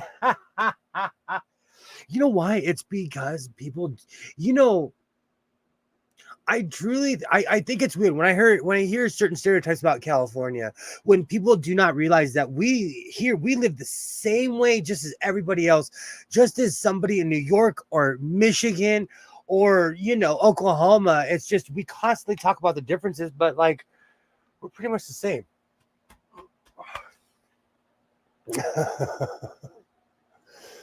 For sure, I meant the sea level area. Man, I need to find out how you fall out with people. You seem too chill. We need one former streamer partner story one day. You know what? Honestly, I'll tell you. The first is always sex. If you like somebody, like, don't meet them and have sex with them, because the relationship will be destroyed. That's first and foremost. That is first and foremost, because you'll meet somebody and you see them online and you're like, wow, they're the coolest person. Then you meet them in person and realize that they're just like everybody else. And the second is people streaming is weird. Streaming is weird. Like, you don't know the mental status of the people around you. So I'm like this. I'm a consistent human. I don't know if you notice, I come on 5 minutes early. And not everybody's like that. Not everybody's like that. Not everybody, like, I am unrelenting. I am like, I don't stop, so I could see how that's annoying. I started streaming like a year or two ago and have not stopped because it's just something that I like to do, you know? When people in Indiana move here and get that first Indiana ice storm, they think the world is ending. Man, I'm with you there. Streaming is weird. I've had my bumps. And I'm going to tell you, there are people I don't talk to anymore that makes me want to cry. There is somebody in Iowa that I said something extremely awful to because they hurt my feelings. And the only way I knew to get back at them was to go for the absolute jugular. And it's messed up because I loved that person. And now we will never talk again. So streaming is not for the faint of heart. Got to stay viral to make it work. No pokey pokey. Well, it's also you don't know where that person is mentally. Maybe you're in two different places in your life where in a lot of ways I'm really stable. In a lot of ways I'm so single I should be on a zoo exhibit. So there's that weird balance, you know. It's better to just I don't know. It sounds weird, but it's better to keep it at this sometimes. It depends on the person though, because I don't want to discount you because you guys may meet the love of your life. Don't listen to me. My neighbor, the woman who used to babysit me as a child, I absolutely love her. She met her husband online and they've been together for 20 something years. 1 month without power and heat in 1996 from ice storm was something. We had 2 months without power because of the 94 earthquake. It knocked our whole grid down. You can do both. Great. You said Canada, right? Absolutely. Notes taken. Yeah, we get your winners in Alabama summer. But Rashad, if you're still there, I would say like I've had falling and also I've had falling out. You have people change. I used to stream with a group of people that became so radicalized by a certain group that there was no way I could hang out with them because I wasn't one of them anymore. And you know what? I'm not even mad. I'm not mad about it. Life goes on, you know. I refuse. I'm really bad in cults because I ask a gang of questions. So you'll never catch me in a cult. But and the funny thing is, I respected and loved those people, but they fell into something that wasn't necessarily in a direction I was going to go, and that's okay.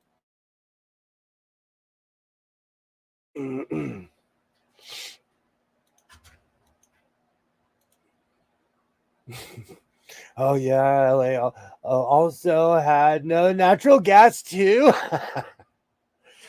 We had blizzards in 96, but as a silly kid, it was fun. We walked miles to the grocery store. Hanging out with me in real life will get you put on the list. Oh, that makes me laugh. Oh, yeah, I know I've changed. I quit caring as much. I took everything too seriously, thinking everyone cared. Most people are just blowing steam. Same. And that's another thing. Not everyone's your friend. There is somebody who utterly and completely hates me. And honestly, like on the like if you want to get real psychologists in every way, they pretend to be me.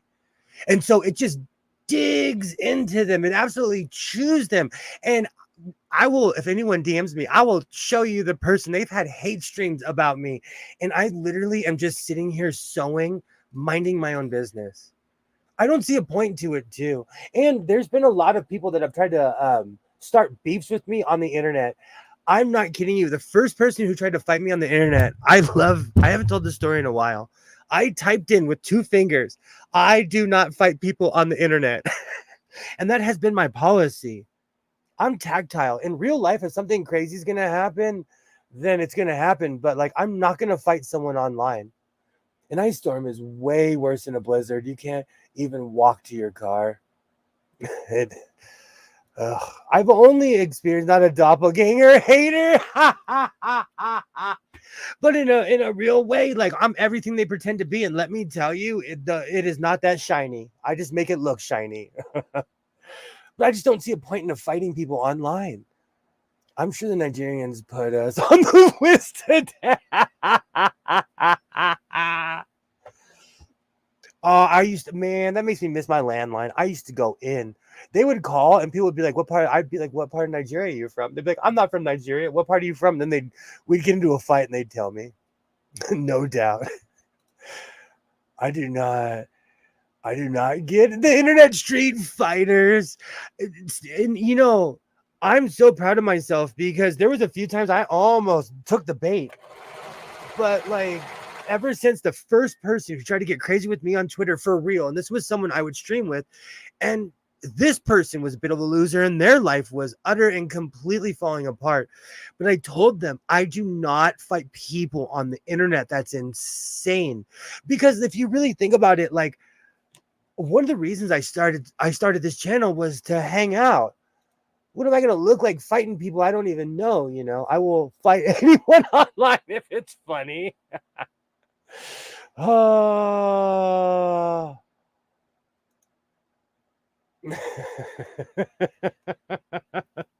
That takedown was epic. I don't know. And that's another thing. I loved my father. He was my absolute hero.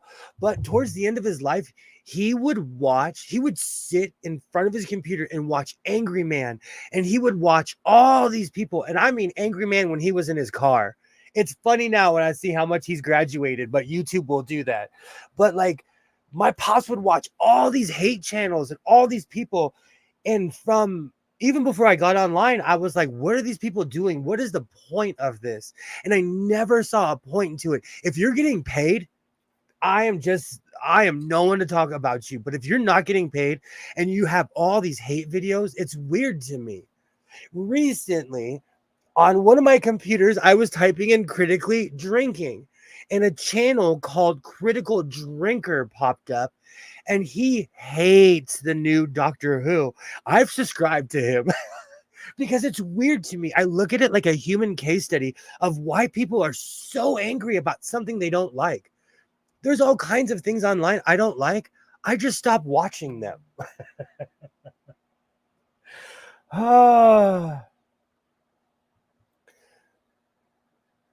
For context, after you left the bracket stream, got a level of racist that hasn't existed on the internet for years. I did see the part where it said when Dose said no jala rice for all of you, and I was like, ooh, I wonder what that's about. I wondered about that. Oh yikes, Gray! That's the DDT. Everybody, critical drinker hates. Well, yes. I was supporting your channel and I found him. But for me, it's because I'm obsessed with Doctor Who. Like, if you don't like something, don't watch it. You're so dirty for that.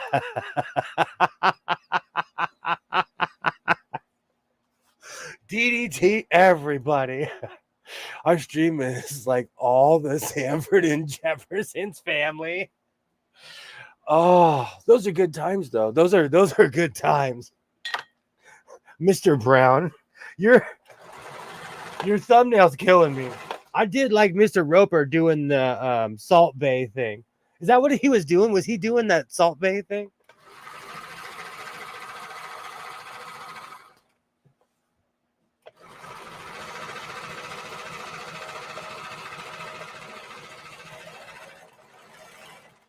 Beautiful. Scottish people are always upset about everything. I'm going to show this. I know somebody who's Scottish and she's going to laugh and then say, F you, Greg Brown, when she sees the comment. If you cast a woman, black person, or LGBT, he's making a rage video for you. I don't get it. I know I constantly talk about my age, but like there's all kinds of things I don't like online, so I don't watch it. Fruity Wig. If I'm not into something, that's his Tinkerbell ring. If I'm not into something, like I'm just not gonna participate. The one thing that trips me out are people who make hate videos. I make videos about how to make scarves, and I'm not comparing myself to this because I watch this stuff. I'm a sci-fi geek, but again, if I'm not into it, I just don't watch it. I just do not watch it. I don't believe people were actually mad about a black Little Mermaid. Man, I was wrong. Oh, that's when I tuned out. No, that's when I was like, I don't get it. I don't get it. How many times do you get cussed out in a month? Now that we gotta put that in the matrix. We need a chart for that. We need a chart. Like black people can swim, huh? Oh, we had that conversation the other on Saturday. We had that conversation on Saturday.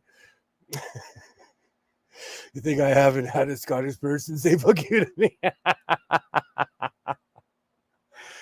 Oh.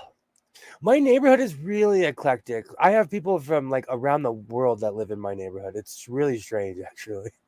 At least twice a week. All right. I'm going to jump out and then jump back in real quick and see if that solves the problem.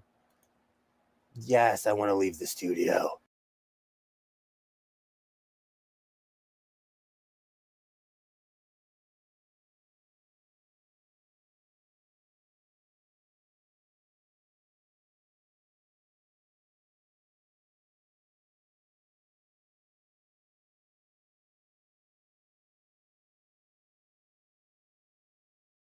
I have no idea why that works. Why does that work? Why does that work? And my Discord brand's bleeding over. I can swim very good. Exactly, Dose. We had this conversation on Saturday. I surfed until my son was born, and then I had to become responsible. I'm an actual ex-surfer. And you have to be part fish to have enough confidence to swim in the ocean. I'm going to pull my surfboard out. It's going to be so sad because the rafters are just going to rain junk just so I can pull my surfboard out and live in the past, because that's really the past. I got sea otter skills on my back. No Diddy. Well, we made it 2 hours and 26 minutes without mentioning Diddy. I'd like to thank everybody. Don't forget to tip your waitress on the way out, or waiter. I'm from California. We're equal opportunity employers. I can doggy paddle for 15 seconds. I'm telling you, you're steps ahead of most people. I just did an entire rant about the bone density theory. Oh, Lord. Access to all the information, and people still believe this shit. Oh, I was just curious when So said, F you, Greg Bryant. I realized how easy it rolls off the tongue. Figured it was frequent.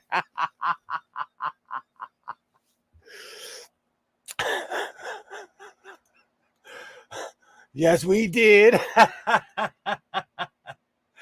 Oh, good times. Good times. You are not wrong. If you count big miss, I get told to fuck off. If you get to fuck off every day. Oh. To be fair, for the longest time, I felt like I'll be there. I'll be that was my song. Because I felt like that for a long time. Okay. Speaking of which, I'd like to just take a moment out. I know times change, generations change.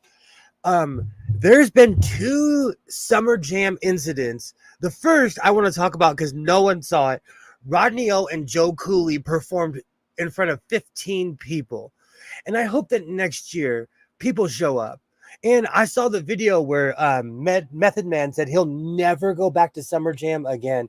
And it happened in LA and New York, where people just flat out are not showing up for the older acts anymore. And it's kind of sad. And then you look at the lineup of all the people who were on Summer Jam, and I'm telling you, I didn't even know who half of them were on the West Coast version and the East Coast version. Oh, and now I have Joe Cooley stuck in my head. But it's a sign of the times that people just don't show up for those shows anymore.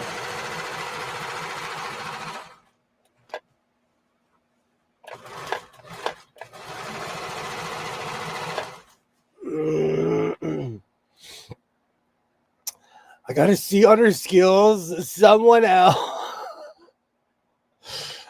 I got to see on her skills on someone else's back full ditty. I heard Method said that, but who are Rodney O and Joe Cooley? I wonder if can I get a man, you're gonna make me play this song.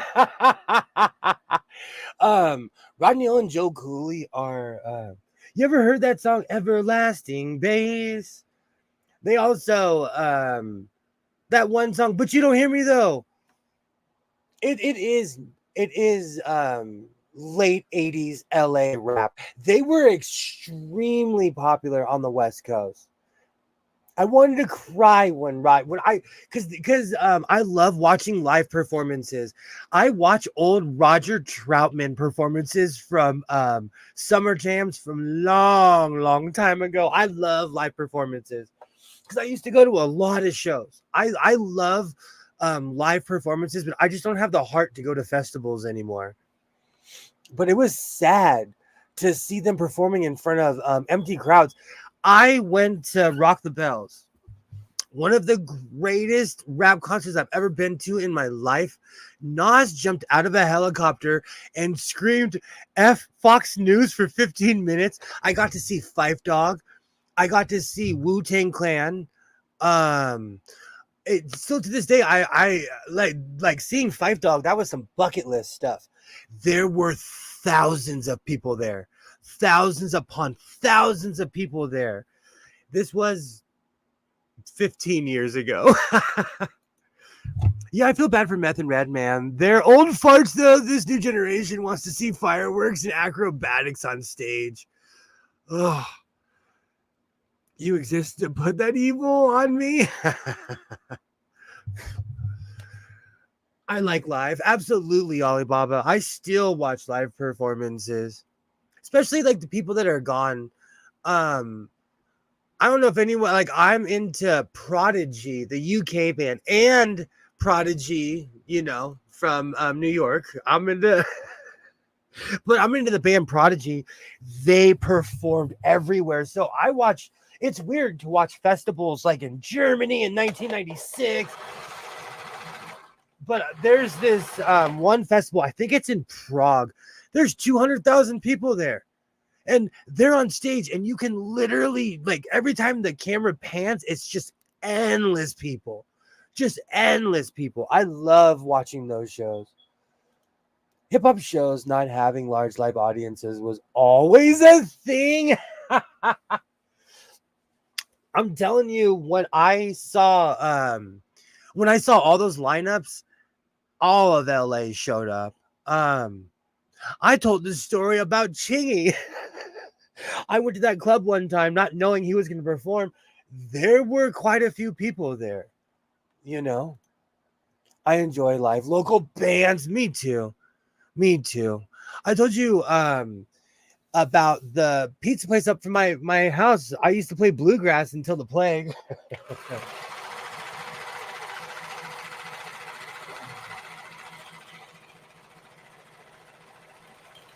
Man, I miss those Friday nights. Those were fun Friday nights. But they don't have bluegrass anymore. Absolutely, Alibaba. Absolutely. And you know what's really funny? I talk about this all the time. I've seen a ton of bands in person, and you would be surprised. Some stink and some are like, this is amazing. Gosh. 23 years ago, I went to a Weezer concert with an super ex-girlfriend, and Jimmy Eat World opened up.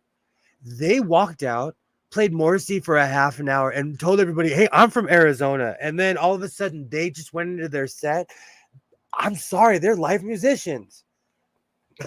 I'm sorry. I was like, this is going to be boring. They tore the house down.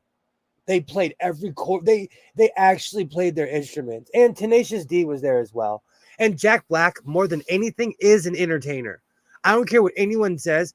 Jack Black is an entertainer. After Jimmy Eat World's set was done, keep in mind, this is Arizona. And Arizona, even back then, was extremely conservative. Tenacious D comes out. A freaking 300-foot banner comes from the ceiling, and it's Satan holding chains, and it's both people and Tenacious D like this. And everybody was like, oh, and I just started laughing because no one knew how to react. No one knew how to react. So Jack Black gets a thumbs up for shock value. He knew how to scare people. And that was such a good show. I miss going to see bands. If I put on Fat of the Land, I will just pull up to a cop and ask for a preemptive ticket. That's me and South of Heaven, Greg. You put on Slayer, South of Heaven, I start driving fast. Tenacious D is amazing. Friendship is Rare is a masterpiece. They can, I'll tell you, they're performers. I will give respect where respect is due, and Jack Black is. He is an absolute musician. I still to this day, that was an unexpected show. And the sad thing is, I was really excited to see Weezer, and they were like dead wood. They were singing there. They were like this. My name is Jonas. I carry in the wind. Thanks for all you shown us. This is how we feel. And yes, I know the entire Blue album by heart. But it was sad because the band that I'd come to see, they were just like, whatever. But I think that's part of their shtick, is to be stoic, They're also legit musicians. Casey is a very good guitar player. Absolutely. This was 20-something years ago. I've basically followed their whole career because of that show.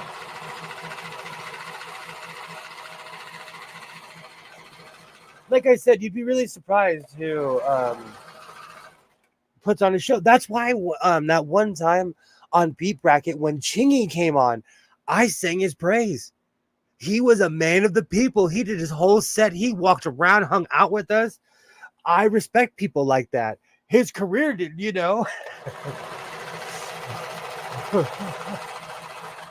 But he gave respect to the people who were at his show.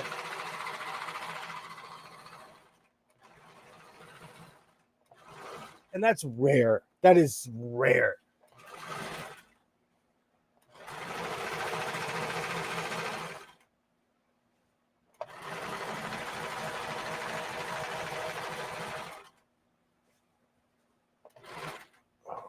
Okay. Oh, I can't remember if this is the front or the back. That stitch is really high. That's okay. That's all right. The candy striper will look good regardless.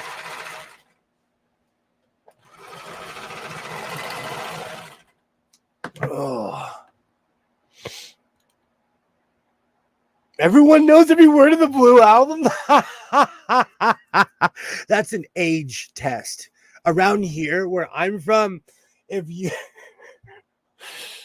people, all the people I went to school with, like, that is an age test. Weezer is an album band. I saw Tom Petty in the amphitheater, and it was a terrible show. It just sounded like a CD. Oh, I still have the t-shirt. I actually went to the Johnny Cash Tom Petty tour, and it was true. It was true. Johnny Cash had more life in him than Tom Petty. Murica. Oh, it's true though. It is true. I still will never get over the fact when Nas jumped out of a helicopter. Alexa, how old is the rapper Nas? Nas is 50 years old. Let's see. That was 15. Nas is 50? When did his first album come out? And I'm apologizing right now, Ty. If I say if I set off anybody's Alexa, I am apologizing in advance.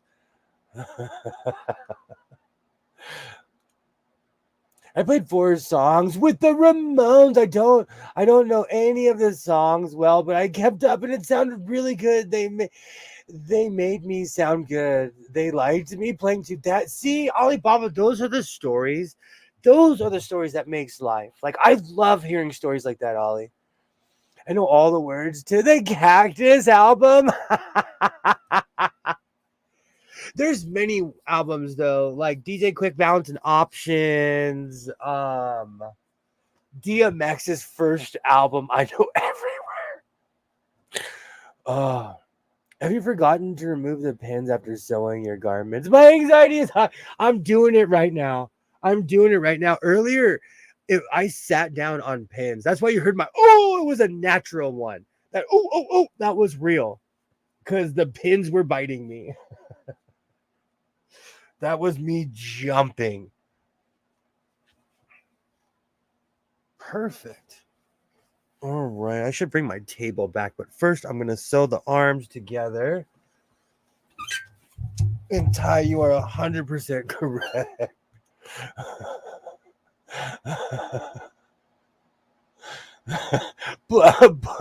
Pulls Alexa's plug again. Absolutely, Ollie. I've stood next to greatness, but never like played with someone like that. That is awesome. I met Paul McCartney. Do you know what's so funny? I met Paul McCartney, and Paul McCartney walked in by himself and I worked at a Togo's. Paul McCartney walked in by himself. Nobody knew who he was. He was the nicest guy. He ordered a hummus sandwich. Nicest guy on earth. I met Suge Knight. He walked into the store. You would have thought the president walked in. Everybody knew Suge Knight. And still to this day, it trips me out how nice Suge Knight was. He was so nice to all of us. And he gave everyone $100 tip. When you're a broke 19, 20-year-old kid, that's something you'll remember for the rest of your life. Oh. MC 8-week coach strat. Oh. You need a Google Nest. Yeah, but I've seen people mess with those too. All right, let's get these arms together. Wow, he's another big teddy. That reminds me, in the rafters in this house, I have one of those creepy 6-foot Costco bears. When my son was younger, he walked up to it and he hugged it. Nah. Do you know how creepy that 6-foot bear was?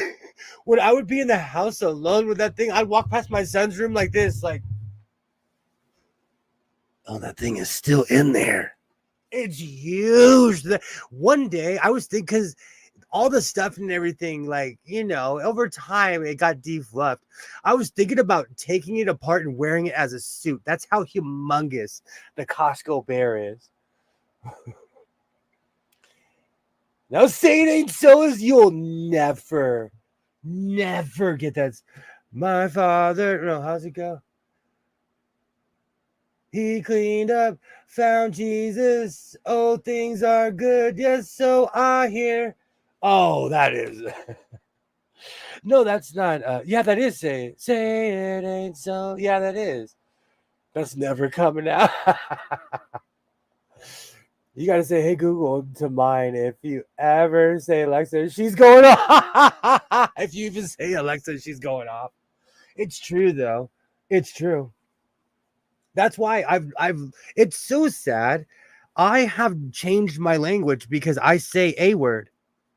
I say a word because I don't want to upset the artificial intelligence that's sitting on my desk. I'm telling you, times have changed. In the 70s, they were like, oh, phone tap. They were scared to give out any information. Here it is almost 40 years later, and all we do is give our information away every day. Oh, that is it. I love that. That whole album I could sing word for word. Word for word.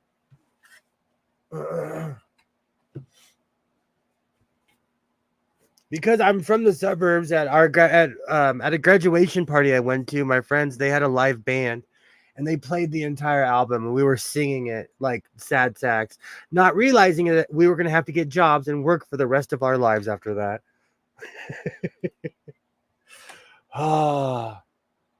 This bottle of Stevens awakens ancient feelings like father, stepfather. I love that song, Greg. I love that song. Mine goes rogue. Sometimes it freaks me out. Ty, I was thinking of you. I was thinking of you the other day. Okay, I'm not kidding you. I'm not even saying this to be funny. So yesterday I was in the house by myself. I was putting away my I put everything in the dishwasher. All the dishes were clean. I was putting away the dishes. I'm in the house by myself, and my forks and knives. No, I'm sorry. My forks and spoons were in opposite places. I'm not kidding you. And no one had been in the house besides me since Friday, because my son's with his mom on the weekends. And I walked around my house. I'm like, if anyone's here. My dishes were reversed. They were completely. That's one of the reasons I kind of put the Mirror Universe thumbnail, because it tripped me out. I felt like I was on the other side of the mirror. We gotta verify with the CPU to see if we're human. That kills me. That kills me. Listen, the other week I almost burned this house down. I called my mom. I said, have you been in my house? She's like, no. And I said, you're a liar. Because she's the only other person that has a key. And I'm like, please tell me something happened. But my and it's still there. It's still there, because I'm like, and my son came home. First thing, he goes in the kitchen, he's eating. I'm waiting for him. He opens up the cabinet and he's like, are you having another midlife crisis? Because he instantly noticed, because it's just him and I, and we notice when things are moved. I was by myself. I walked in my kitchen and my forks and spoons were completely inverted. AI is running out of human feedback, and AIs are eating each other. Have you ever washed dishes on weed? I'm not kidding you. And I was not that ripped. My dishes were switched. They were switched, and I was... It's so sad when I'm walking around my house by myself. It's because I watched way too many scary movies as a child. I'm telling you, I watch 70s slashers, the ones where the hero doesn't necessarily win at the end either. Oh, I don't play with random shit. Thank you. You know, Bob, I don't believe in those kinds of things, but it physically, like, and see, here's the thing that messed with me the most. Here's the thing. It physically was moved. It is physically on the other side. I'm left-handed. I am extremely left-handed. And so because I use spoons more than anything else, the spoons are on the left-hand side. I looked and the forks were there and I said, am I in a different world? I wish ghosts were real. I ain't trying to live forever. Oh, it messed with me. And if somebody is trying to gaslight me in my house, at least do a load of laundry, bro. Do a load of laundry. If you're going to gaslight me and do stuff around my house, there's a bunch of pipes that need to be refitted in the backyard. I have a list. I still have honeysuckle on the far side that needs to be cut that I've been ignoring because it's by the fence. Oh, did you yell out? Whoever is in the... Yes. Yes, Dose. Yes. Yeah. Where is my champagne bottle? I do not drink alcohol, okay? I have not in a very long time. Because I had a moonshine. I talked about this. I have not drank in a very long time. But I have these randomly placed around my house. Do not try to invade my house. I was walking around my house like, whoever's there. I would, man. Do you know what's so funny? You never get scary until you're by yourself. Do you know, I feel no fear. And then when I'm by myself, I'm like, what's that noise? What's that? What's this? Like, I get paranoid. It makes me laugh. It makes me laugh.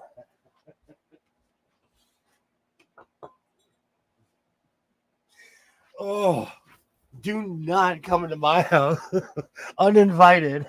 Do not come into my house uninvited. Oh, I do.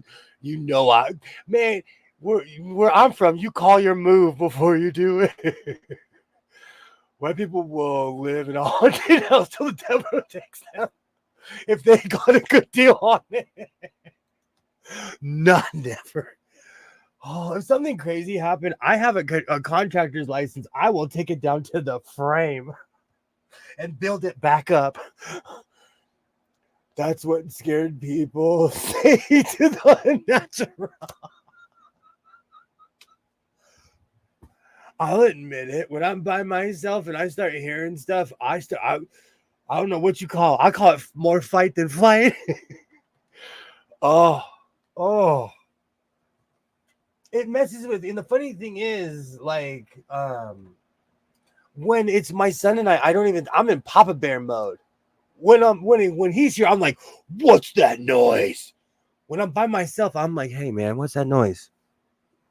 Peeking through the blinds. Oh. Anyone ever seen the Boondocks episode with the exorcism? Yes. I used to watch that show. I was an Adult Swim, I was there 20 years ago. I will jab a go. Oh, that's kind of like in Mario 64 when you're in the ghost level and you hit the ghost and it's like, ghosts do not get affected. There's blood running down the wall, so I have to paint over it every say, but it was 30% below market. That's a big deal where I live, and I'm sure it's a law, but you have to say if anything crazy's happened in your house, you know? You have to. Oh. Well, I don't know about where you live. But where I live, you legally have to tell people if something crazy happened in the house. So, like, if something insane happened, you legally have to tell them. And what happened to you, sewing machine? What happened? Oh, that's interesting.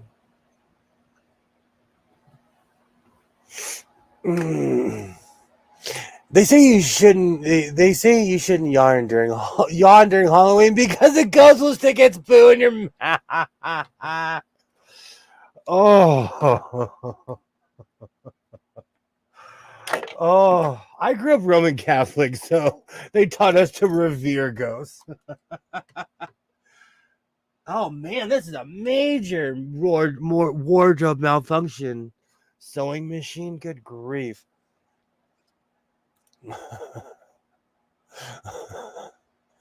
Someone froze to death in my house in the 1800s. See, where I live, you legally have to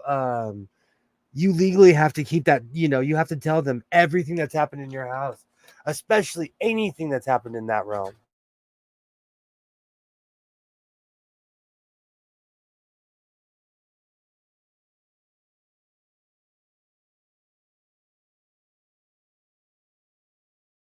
There you go, Mr. Hands. Or you could do it over here. It's just you're not fully dressed, bruh.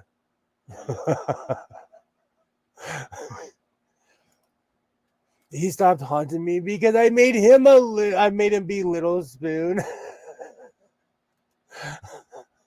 Now you got to explain all this escapades also.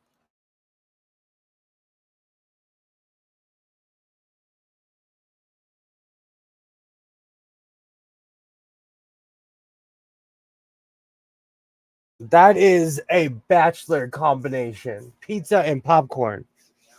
I like it. Keep the party going. Yay, high hands. He's keeping the health tradition of our family going, eating leftover pizza and popcorn. So I asked him, I was like, what is that amazing smell coming from the kitchen? Oh, I can't even remember what I was talking about. Because my sewing machine decided to be a sewing machine. Oh, perfect. So, needless to say, my dishes were inverted, and I have been freaked out ever since. And I can't even sit up here and say it. They were physically moved. My house was originally a lumber mill owned by a company in Ohio. One of the lumberjacks thought they could winter here. He was wrong. Yikes. I took care of my grandmother, so I have to tell everybody that she passed away in this house. But it's kind of one of those things where when you buy a house, it's already on the paperwork in general. And I don't know why I threaded the machine when I need to wind the bobbin. Good grief. Good grief.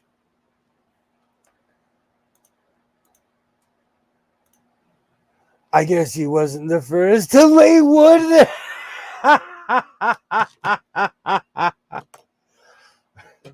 That's cool though that you have history like that.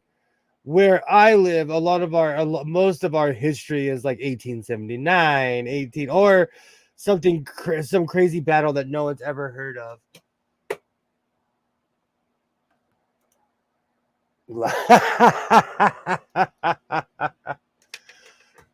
me scoot this over, unhook the machine, and we're gonna wind the bobbin.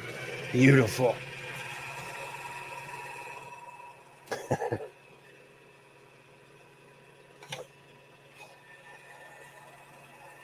My house was a land grant signed by Andrew Jackson in the 1830s.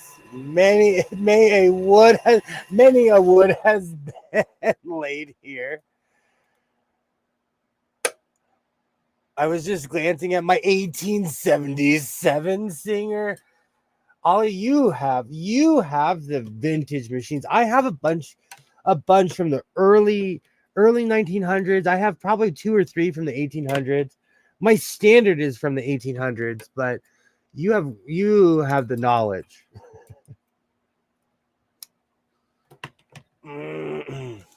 Maybe it's haunted. Do you know what's really funny? I've said this a lot. Whenever I get old sewing machines, I want to know every single hand that touched that machine. I want to know their life story, their experience, because imagine you got something from the 1800s. Imagine the lives of people. How many people lived their entire life with that machine and now you have it?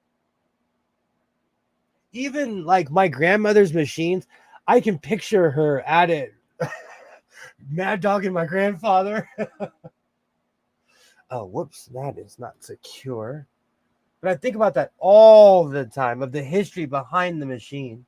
Or even more recent ones, like the ones from the 60s and 70s are starting to come up more because those people are passing away. I really wonder about those machines. Andrew Jackson, I know it's haunted now. He was openly racist.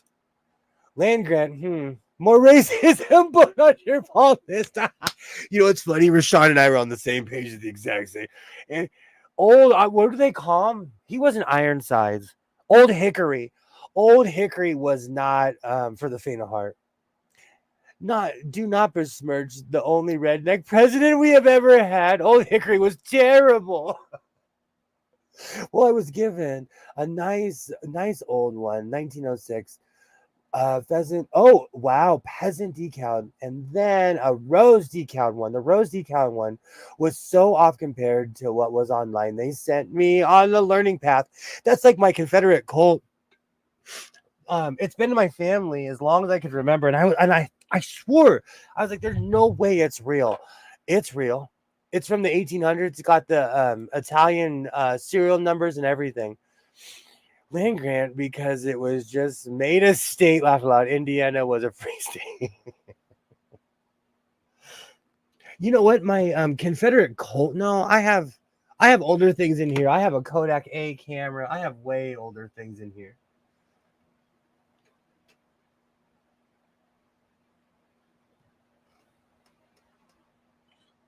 Perfect. All right, let's rethread this machine. Beautiful. All right, let's go. That was the first electric mass-produced item for the masses. Oh, my Kodak A. I was so mad when I found out my Kodak A was kind of worthless. I was so mad. He fought 100 duels and really liked killing things. Jackson was a maniac. It's hard to believe he was real. Yeah, he did. There's all kinds of. He sent an expedition to the Caucasus Mountains. There is literally an American flag still there to this very day. There, he did all kinds of crazy stuff.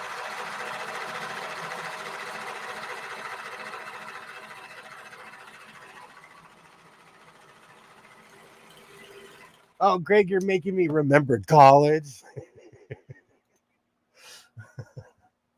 I know way too much about that man. Way too much. Beautiful. Beautiful. All right, we'll give the money shot before we have to do the other. Before I have to pull the table out. Wrong camera. Oh, that's right. It overheated. Never mind. We can't hang out with you. I forgot. We can't hang out with you because you overheat. I forgot.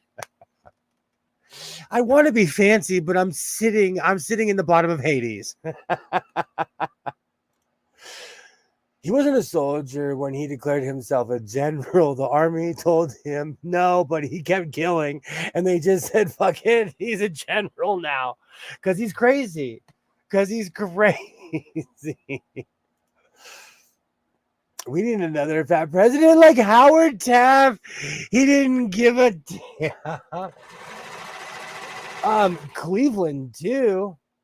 Who was shot at the World's Fair? Because he was fairly.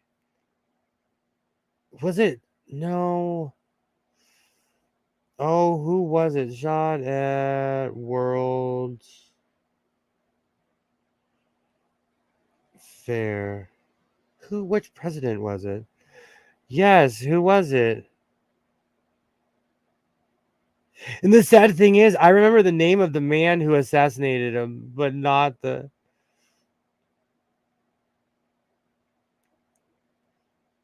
It was what was his name? Oh, this is gonna bother me. It was in Buffalo. Yeah. Buffalo Pan American Exploding Affair honoring the United States, turn of the new 20th century, and of course affairs. Come on.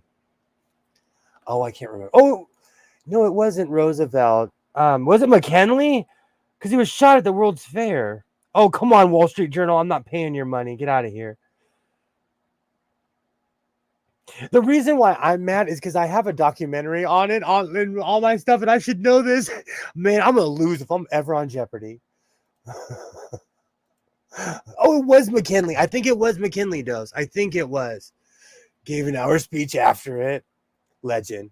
Roosevelt was a legend, though. I've met war vets like that, Greg. One guy had 220 Germans.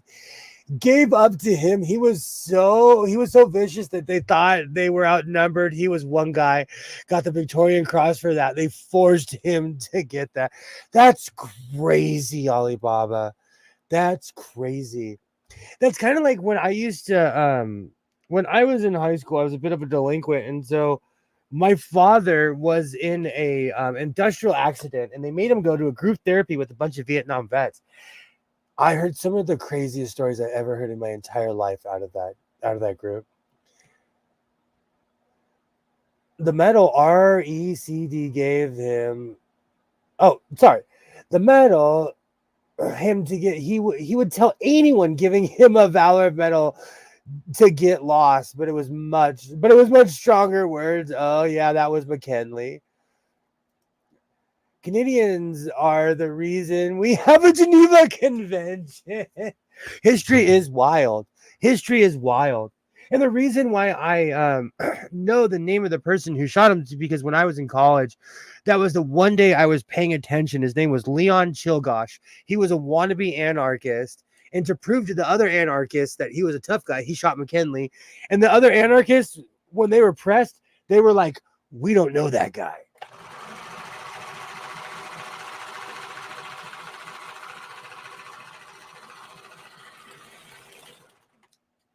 So it's sad. A wannabe will forever be known as the guy who took out a president. But that's usually how it is. Because the people who prove themselves, they have nothing to prove because they know who they are.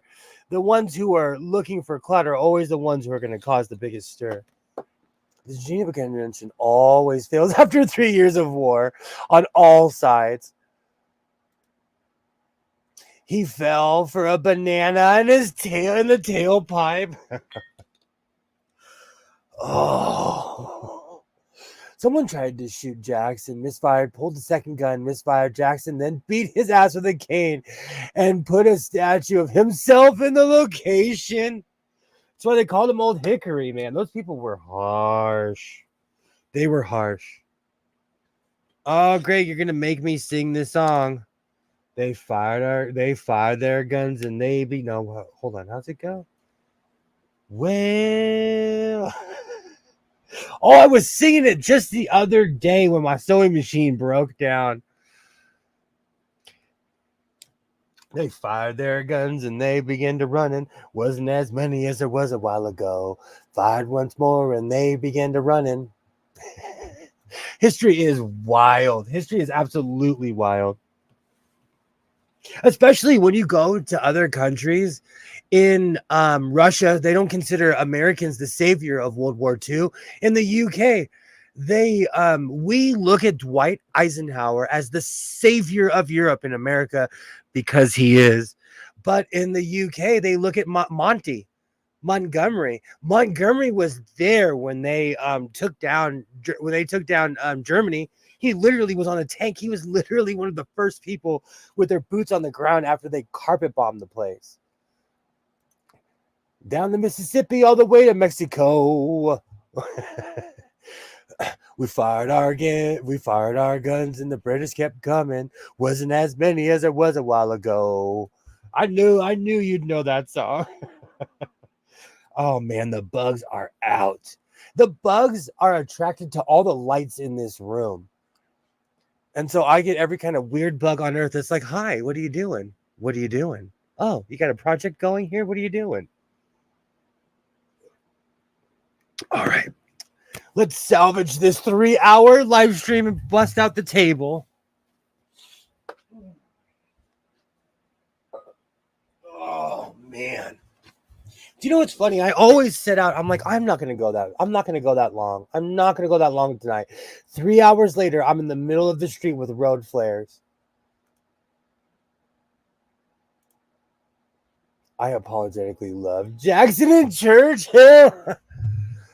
They were both awful people, but history, unapologetically, but history, paints them as something else. Churchill's different. He was awful before and after. Okay. Oh, excuse me.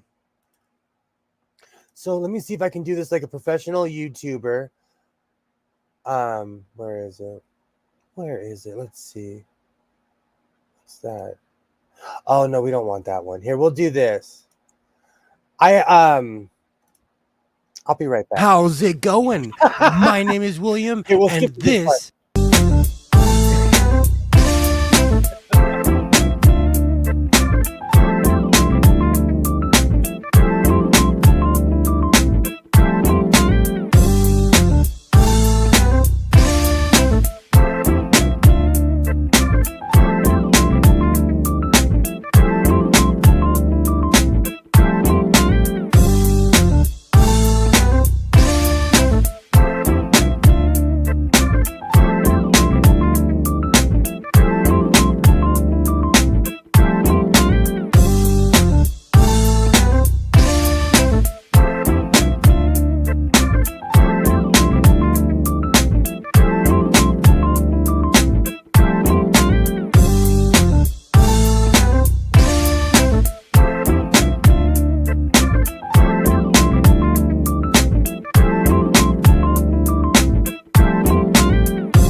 Okay, awesome. Oh, they were all red. They definitely were. Ike, absolutely. Ike was absolutely.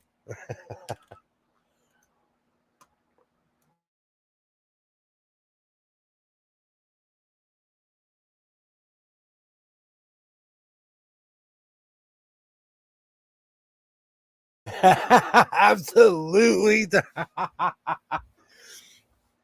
Hey, and shout out to DJ Quick for demonetizing all his beats so that you can literally put any of his stuff out. He's a real musician. DJ Quick gets the digital era. And with one stroke, he could take down my entire channel. Because I use all his beats. He knew how to command commanders. I've met many generals over many NATO ones.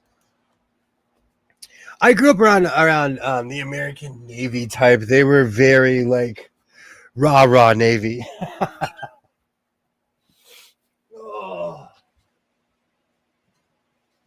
Oh.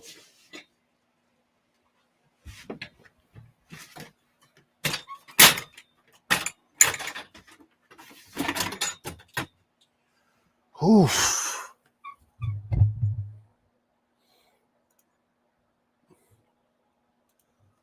How? Okay, now you're tripping me out. Yes, and my pops was so old. He was part of the Gator Navy, which was pre Swiftwater Rescue, all that stuff. And he was in Vietnam. Well, he was in that area from 1957 until 1979. And he was E7. And still to this day, I wonder why he was so high ranked.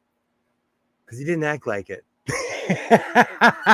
If I had that kind of ranking, man, I would never retire. I would never retire if my rank was that high. You would physically have to remove me.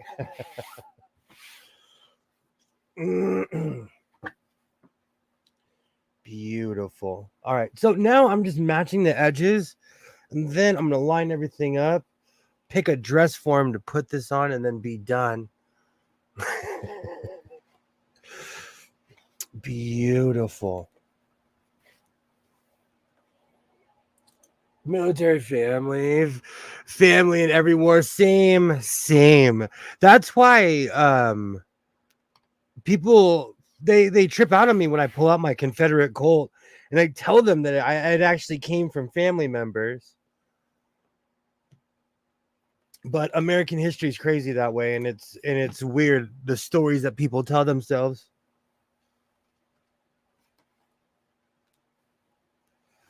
Oh, even when they retire, Oh, they subcontract after. Absolutely. Absolutely. I knew many of people that did that.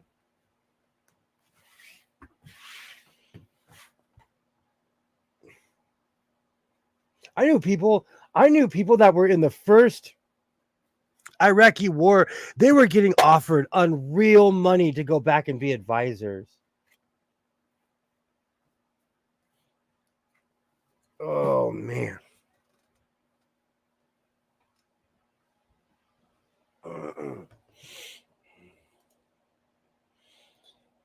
Even I have helped with the Gaza thing. People need good guys and bad guys in stories. History has very few of either. Do you know, it honestly depends on what side you're standing on, but I always quote Battlestar Galactica. There's this really famous, I'm so sorry, Babylon 5. Um, no one ever makes history. The only true hope is to survive it.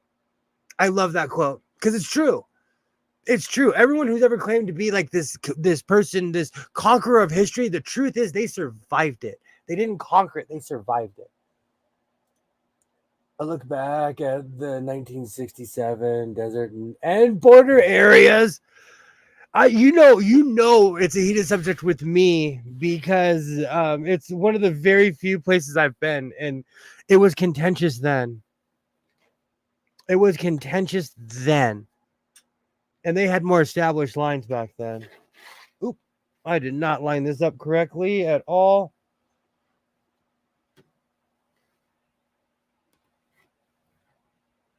Perfect.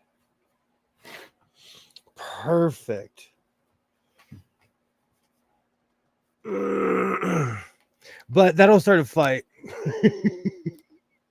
That's one of those. That's where they'll be like canceled. But for the record, I've been canceled about 4 or 5 times now. You'll be okay. For anyone who's ever been canceled, I've been canceled. And the funny thing is, there is somebody running around saying they canceled me. I have more subscribers than they do. So you'll be all right. You'll be all right. Oh, I'm feeling my oats tonight because I got a good night's sleep last night.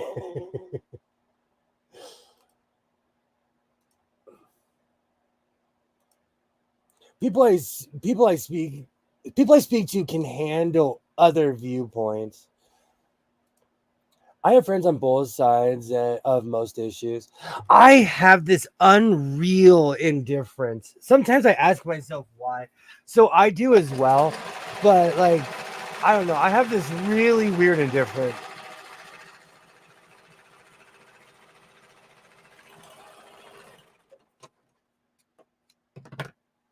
Oh, that last piece did not catch at all because I was moving in a funky way. Perfect. Perfect.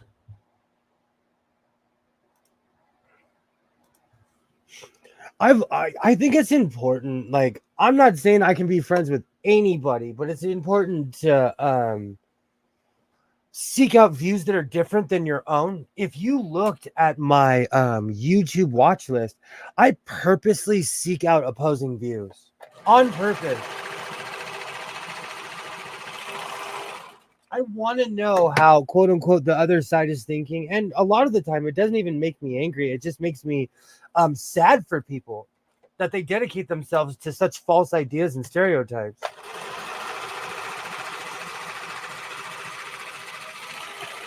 I want to know what people think. That's how I fell upon critical drinker, like Rashawn was talking about. He hates everything.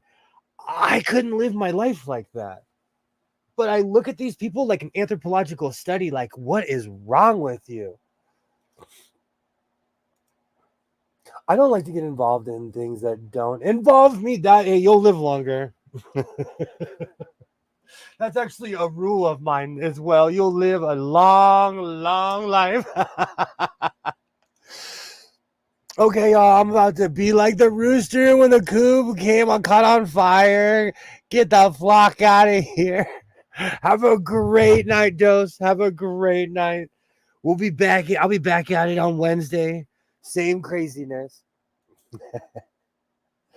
I've asked to help the aid groups in conjunction with governments. Absolutely. Take care, Dose. Absolutely. Oh, you should see me when I'm doing the happy dance when I'm leaving. Perfect.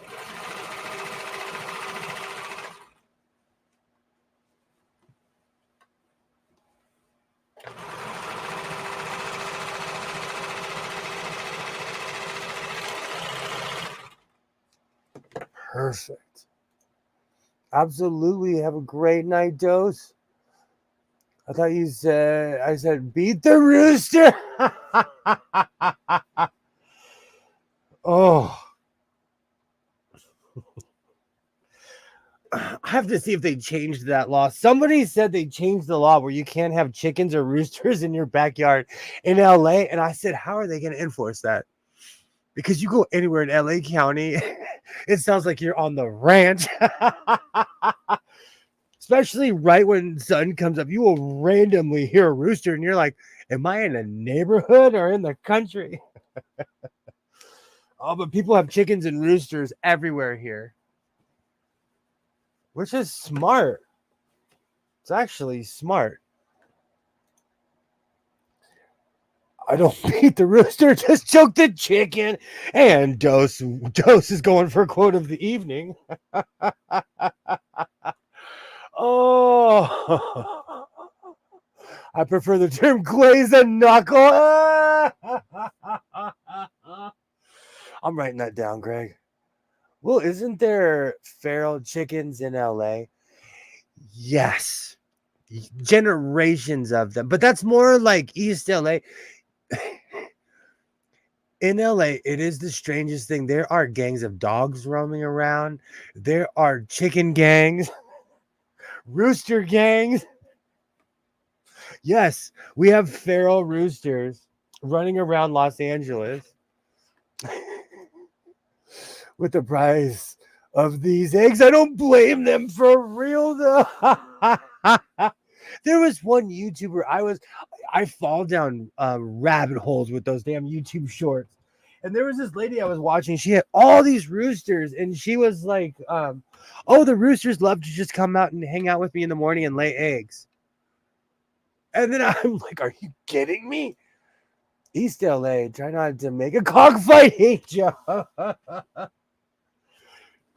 Actually, the ranch next to my job got majorly busted. They had a cockfighting stadium. Oh, those were crazy. Those were crazy times. Oh, I know what I did with it. Those were absolute crazy times because I was at work one day on the tractor. 6 cop cars pulled up and they're like doing this to try to get me to stop. I'm on my tractor and I'm like, well, I can't run.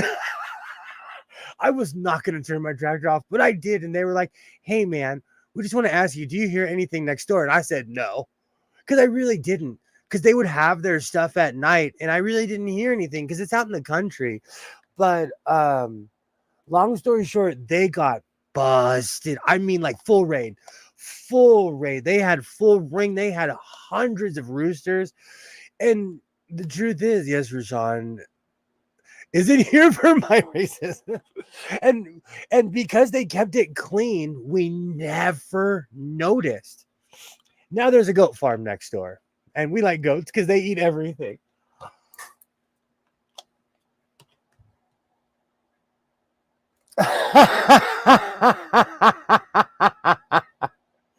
Right. Absolutely. Absolutely. Damn it.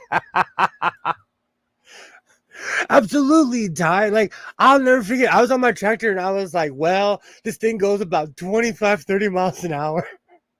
So that'd be a slow chase. But I told him the truth, like, no, I didn't see or hear anything.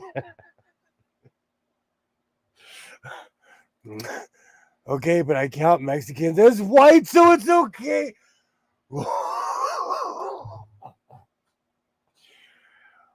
Where I'm from, you get no fight. You would get no fight saying that around. That is a point of contention. That's how you start an argument in Los Angeles, right there, right? That is how you start a fight. Plus, be assured, I have never heard of goat fighting. The neighborhood is safe. Ollie, I love the goats because they just wander in the hill and eat all the grass. They're the greatest gardeners of all time. I love the goats. They're not scared of rattlers. I love goats. I love goats. They smell awful, but I love them. They're the greatest neighbors of all time. Compared to the people that were there before, they are great neighbors. What was that you said about getting canceled? I've been canceled a couple of times. Quite a few times, but it's because I stand for truth and justice and all those other cliche things. There was a guy in my town who loved God.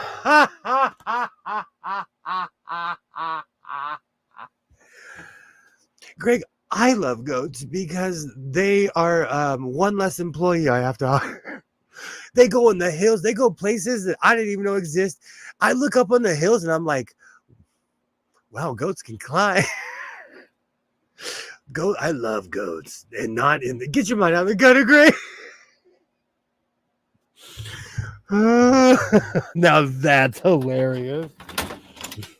I live in LA. You get the cops called for that. Oh.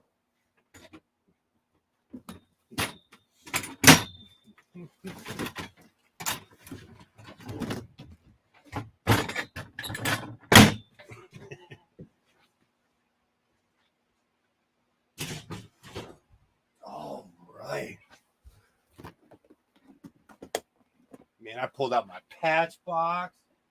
It was a full evening. Oh.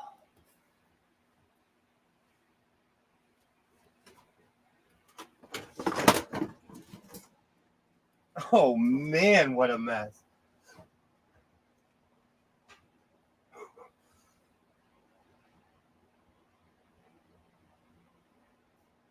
Oh man, I forgot I have my hat over here.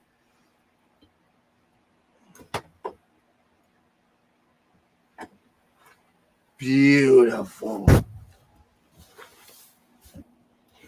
Okay.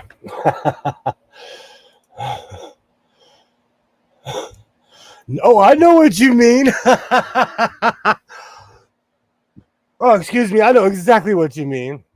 Oh, he went to where I'm from. I would call the cops on someone like that. Oh.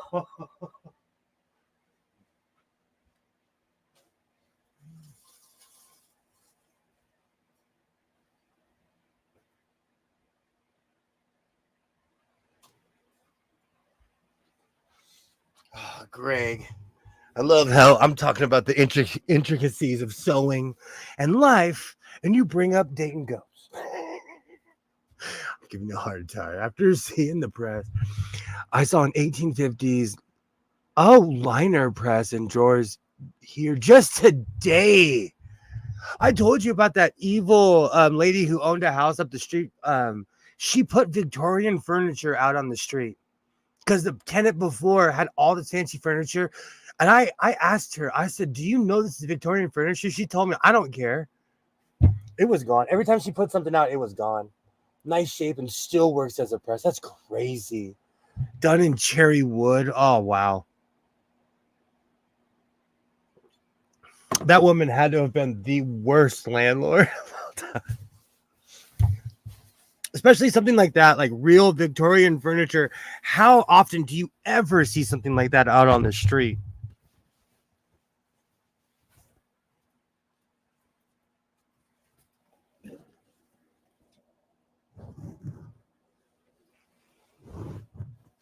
Perfect. All right, now I can attach the arms. This is the beautiful thing about a floating dress form.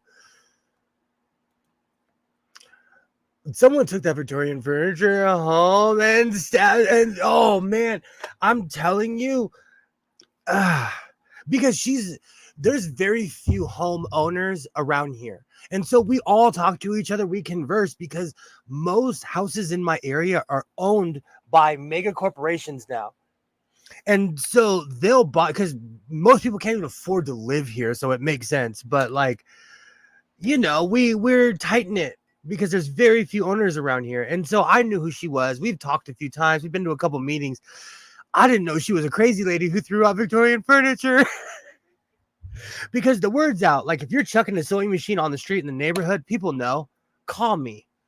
I will walk down there.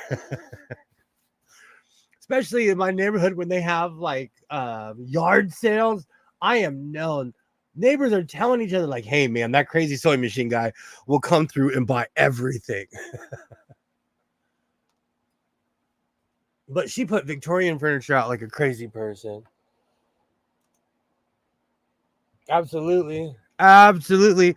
The first cabinet, the one that we talked about, I came back like 20 minutes later and it was gone.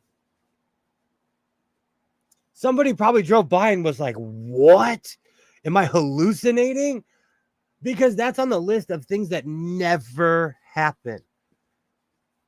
Oh, I'm still mad about it because I'm talking about it. That's my rule.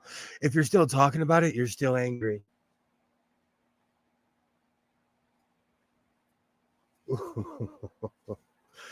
Oh. Boosh. I need to bring my pins back. But I broke and cracked every single one of them because they were plastic. And because it's hot in here, it's just not worth having those pins in here at all. So I quit using them completely. But I think I need to bring the pins back. Or get a chip clip.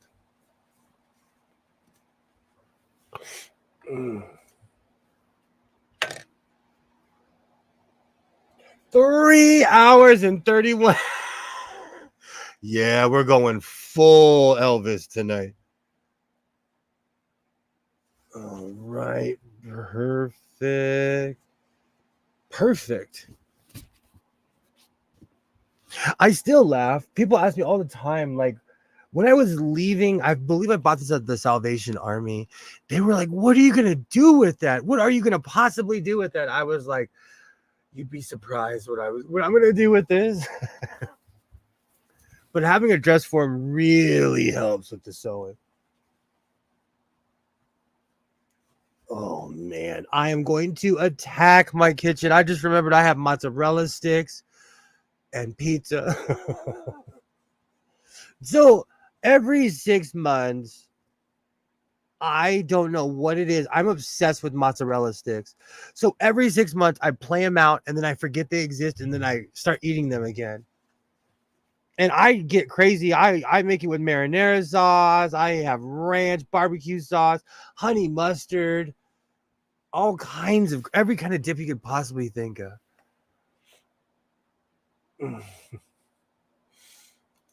I haven't had mozzarella sticks in ages.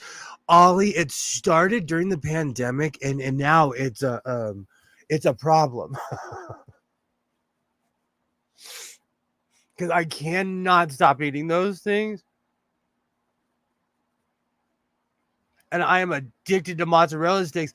And the worst part about it, because of my delinquent habits, my son now is hooked on mozzarella sticks. And he'll like, thank you, Ty. I live for those things.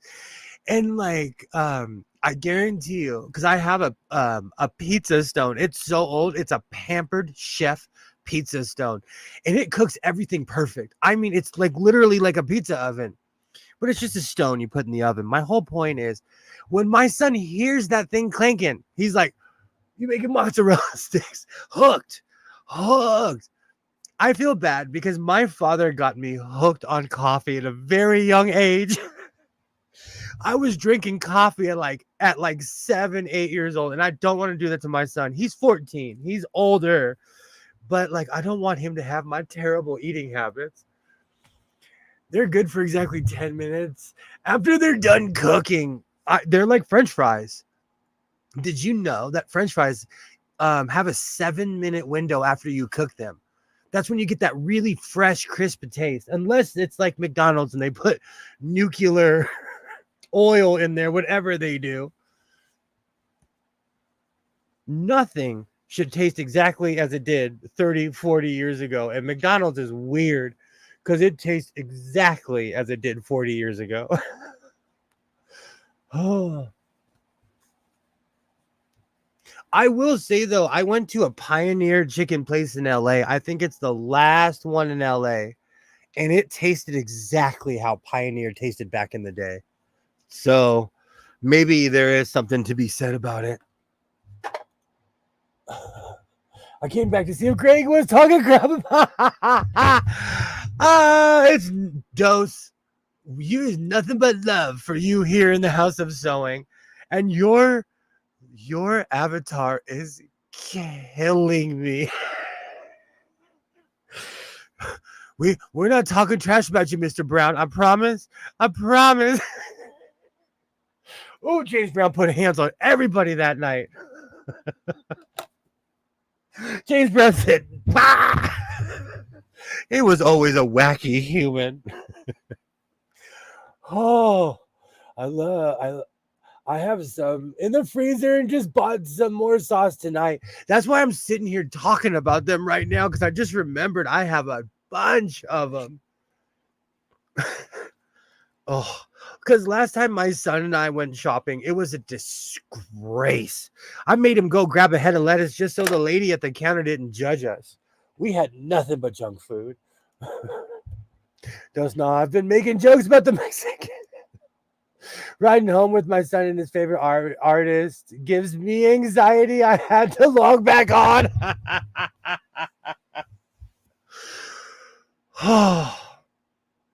That's how I felt today with some of those songs. I was like, oh, I don't know any of this. Like, I was so out of the loop. I'm standing outside like, what's going on? Who is that person? Oh, Dose, I know how that is. I'm telling you, like, I'm really involved in the UK culture more than I let on. And like, we call it trap music in America, but drill and a lot of that stuff, man, when I hear that stuff, I'm like, oh, I'm old. Like, I really got into this artist from the UK named Stormzy, but I liked 3 songs. And then when he started getting into that, like, that drill rap stuff, I was like, ooh, I'm old. I'm old, tap. I'm going to tap out. I'm going to tap.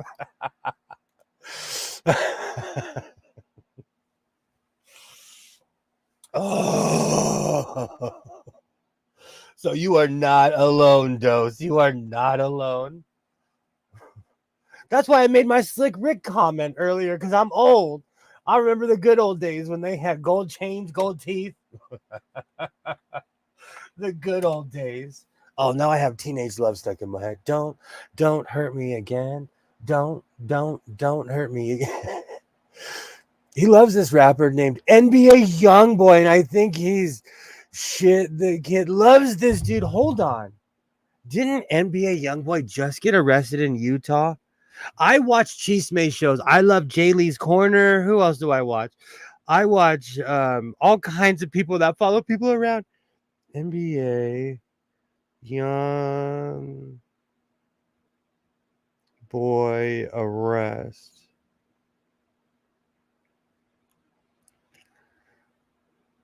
Was arrested April 23rd on 63 counts of a lining of what?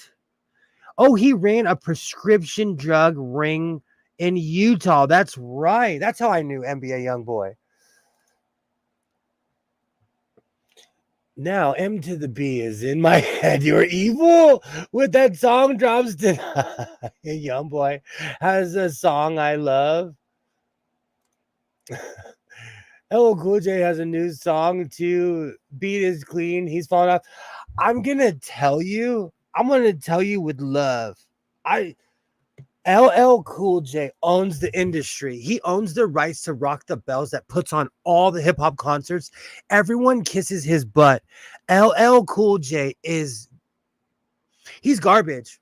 I'm sorry. I'm sorry. He helped raise me. Mama Said Knock You Out is one of the greatest songs, but because he has his own radio station, he releases his songs on there. I listen to Rock the Bells radio and LL plays all his new songs. I can barely understand what these new rappers are saying. Ty and I are sitting on the porch in our rocking chairs telling these young rappers to get off our lawn. I remember the good rap, kid, when they had gold chains and vans, son. Get out of here. Get out of here. It's true, though, Ty. It's true. It makes me feel old. It makes me feel like there's certain things that I listen to and I'm like, oh, wow. Never Broke Again being what NBA means is weird to me. Oh, Cool J is trash. Sonic Youth wrote a diss track about. I love Sonic Youth, Greg. Absolutely, Ty. Absolutely. I don't get these kids nowadays sometimes. Even my son, I love my son. And I know we always joke about, oh, treat kids like this or this, but I let him listen to his music in the car. But like he'll go up a few stations and he's like, listen to this station, man. I don't know one song. And it's like Dose said, it gives me anxiety. These children don't know about real music. Absolutely. Absolutely. I try and excuse me. I go between that fine line of trying to respect these people because I've been there, but also in the same sense, I have officially turned into my grandfather where I'm like, that's not my thing. Cool thing is about him. Makes it funnier. Chuck D jumped on that song. He raps jumble and his raps jumble into each other. Like he's running and rapping. I feel like I took the weed that had Cheech tripping up and smoke. Oh, it's such a good movie. Again, these kids will never. That was such a good movie. Oh.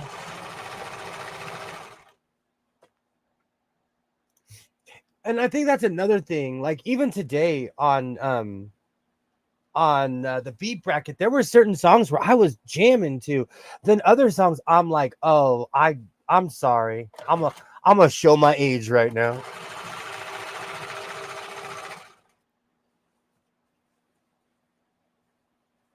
Perfect. Are you gonna go all the way through? Are you gonna go all the way through? Wow, it actually went through. All right, let's see how it looks. Wow, I'm impressed. This under $20 sewing machine is actually really impressing me. I thought the old people were crazy. Now I enjoy trashing the youngsters. Now I'm mad to think the old people were enjoying trashing. Man, both my parents. I told you, my mom, she hated West Coast rap. She hated NWA from the whole jump. Ice-T. A lot of people forget that in 1989 they tried to shut down hip hop and rock. It was the vice president Dan Quayle, and they tried to they sued hip hop basically. On the rock side, it's different. Everyone knows it's been since 2000. You know what though? Like there's certain bands. I'm into this one band called Municipal Waste. There's still good stuff out there. You just gotta find it. You just have to find it.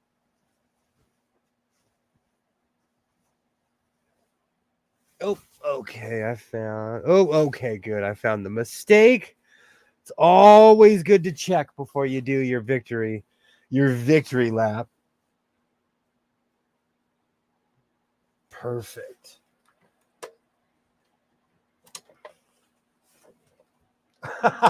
That clamped down on nothing. All right, let's try that again. Perfect. Oh, I am going to destroy those mozzarella sticks.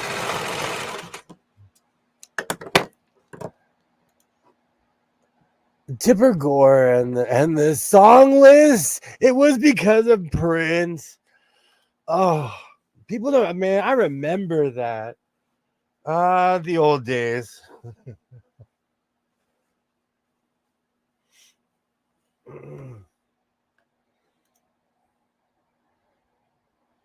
Battered or breaded?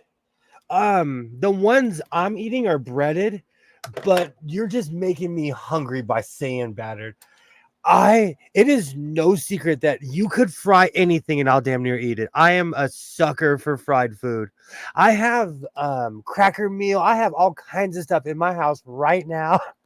I get down when it comes to frying stuff. Oh, I'm sure Body Count and Two Live Crew paid apart. Two Live Crew, they literally were arresting people on stage because they'd have women come out and they'd have strippers come out. They were literally arresting people on stage. Marinara or sauce. Okay. I'm weird because I'm from the West Coast. I make marinara sauce, but I also dip it in ranch. I know. Unsubscribed. I know.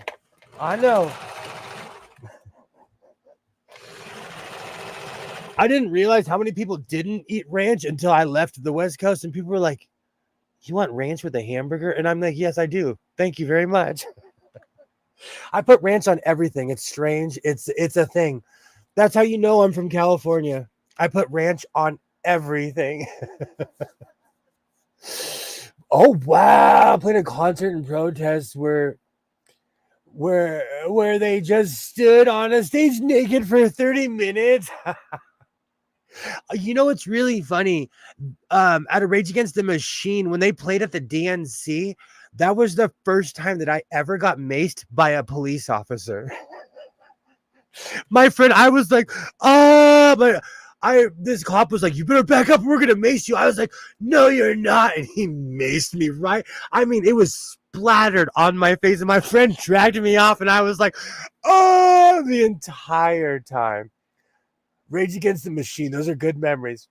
When they performed at the DNC in Los Angeles, oh, I got maced and dragged. Ranch and mayo go on everything. I can't even get a good ranch dressing here in Canada. Ollie, would it be illegal if I sent you ranch dressing? I'll send you. I'll send you the Hidden Valley mix. That's the stuff. That stuff is bomb. I make it not from scratch, but I make it. I was actually gonna ask Ranch, but never ate it like that and didn't know why I was asking. I take the example from people around me. Everyone around me ate ranch, so I did. It's a cultural thing. And when I say that, I mean literally the culture that I was around, the people I was around.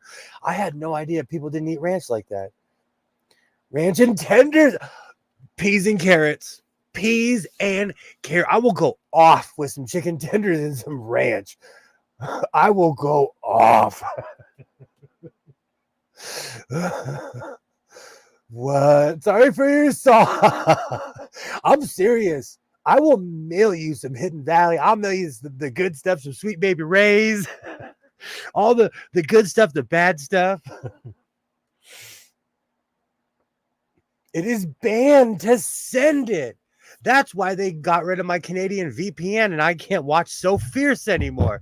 I just want to watch my Canadian sewing shows. That is so awful, Ollie. So would I go to jail if I sent you a bunch of barbecue sauce and ranch? I am really... Oh, we get Sweet Baby Ray's. I'm really curious about that. Like if I sent you a bunch of like Bob's Big Boy blue ranch blue cheese and stuff like that. I like getting the fried vegetables, broccoli, cauliflower, zucchini, mushrooms with marinara. Oh, yes, Dose, yes. Do you know, I went through a hardcore tempura phase. During the plague, I went crazy. And I was tempura in everything. There was one night my son and I ate a bag of like 100 blue tail shrimp, and they're the fat ones. Oh, that was a glorious evening. That was a glorious evening. Put some poutine. Oh, do you know what's funny? That's the one thing where I can't follow. It's weird because I'm obsessed with cheese.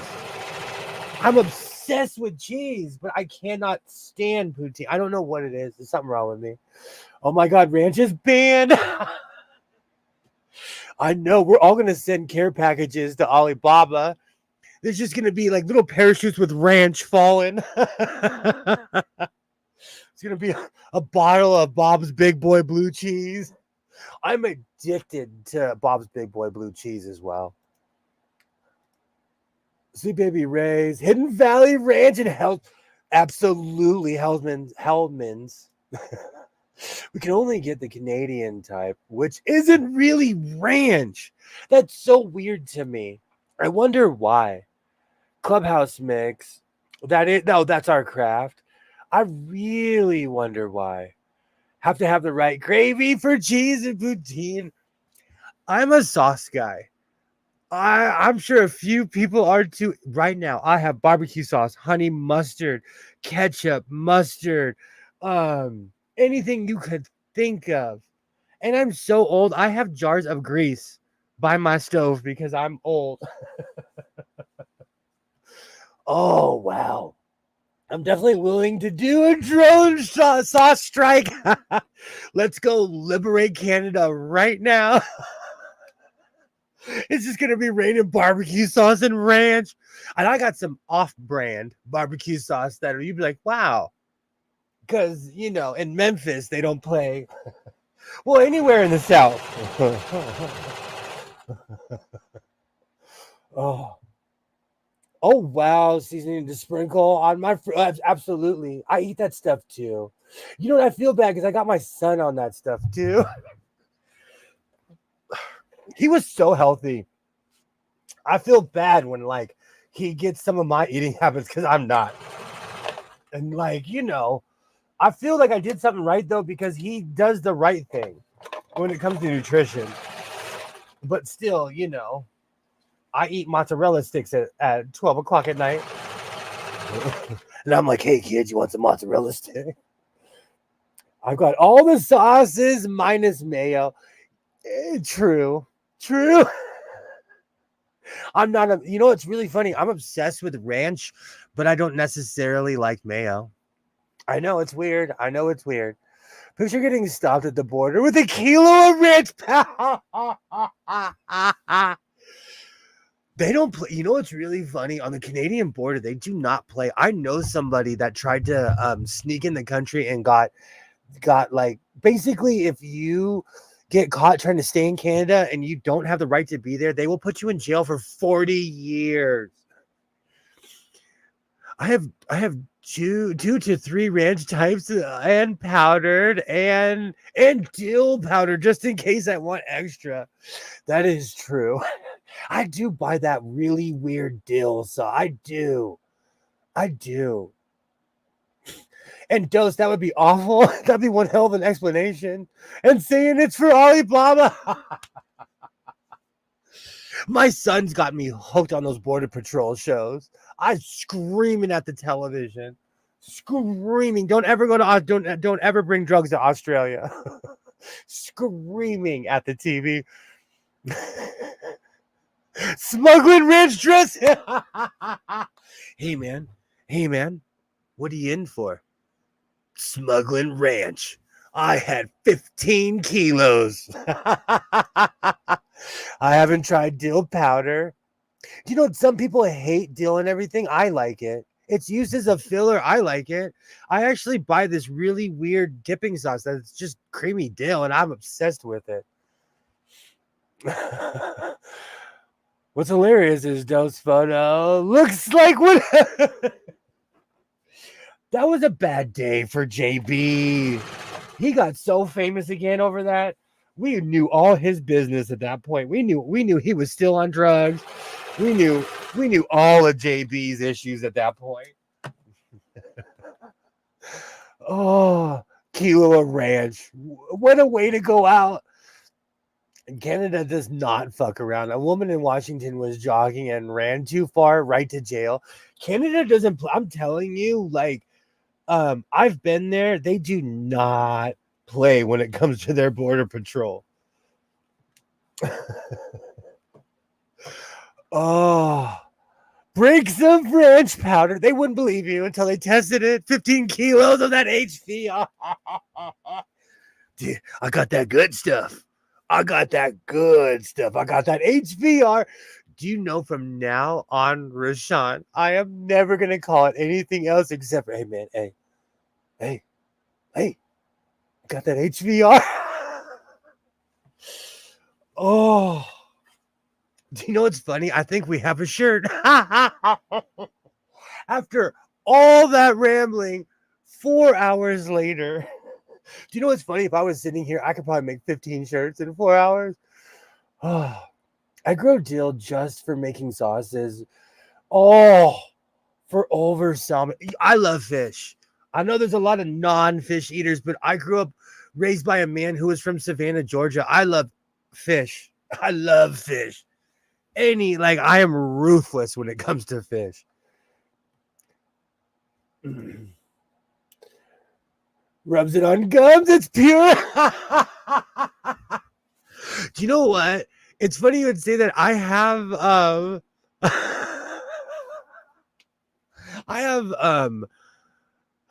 I have wheat grass growing in front of my house, and it tastes like Fruit Loops. I'm not kidding you. Today I busted a piece off and put it in my mouth, and I was like, man, this stuff still tastes like Fruit Loops. I have no idea why wheatgrass tastes like Fruit Loops. I don't know.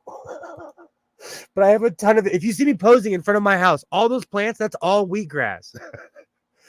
Oh, you do. You know too much. You do. Oh, that's. Oh. Hey, experience. Nothing wrong with experience. Carrying around a fresh tender, trying to find the product. You guys keep on talking about chicken tenders. I'm going to be up till 3 a.m. frying food. Oh, and dill for making pickles.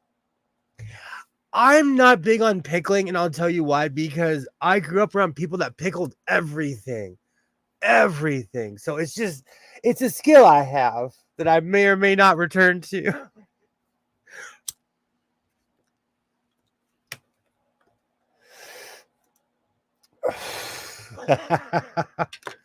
All right. So I am highly aware that this camera is still on. So let's turn this camera off while I try this shirt on.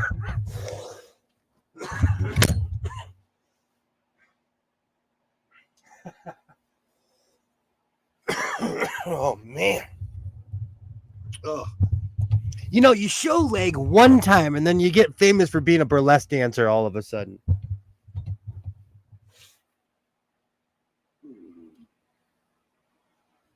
Oh. I just have Joe Cooley and Rodney O stuck in my head. We're riding on 747s, not DC 10s.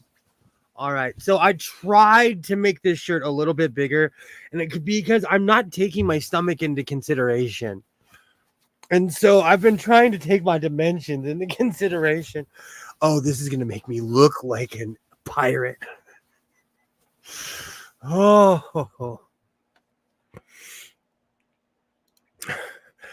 Tenders and cheese sticks both go great with marinade. Absolutely. That's literally what I'm going to be probably eating after this. I need to hit up Yellow for his Popeyes powder. Oh, I love Popeyes, but you got to take a loan out. You literally have to take a loan out to eat Popeyes in Southern California. It is highly expensive. Oh. Okay, here's the moment of truth. Oh, it didn't snap when I put my head in.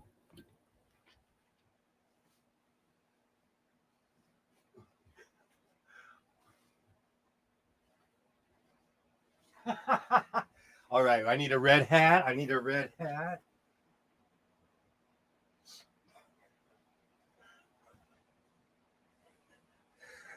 Oh, driving 747s, not DC 10. Oh man, the Popeyes powder. So you got that ranch from Colombia, not Alaska. Uh, the Popeyes Cajun sparkle is the devil. There is some, they put something on their food, but I say that about a lot of things. That's right. I look like I'm about to go race speed racer. I look like I'm about to go challenge somebody to a race. Let's go right now, man. Let's go for a race. I love this shirt. Instead of the plug yellow would be the nug. Come around with that spicy. I think you just started something right now. Instead of the plug, it's the nug. Oh, whoops.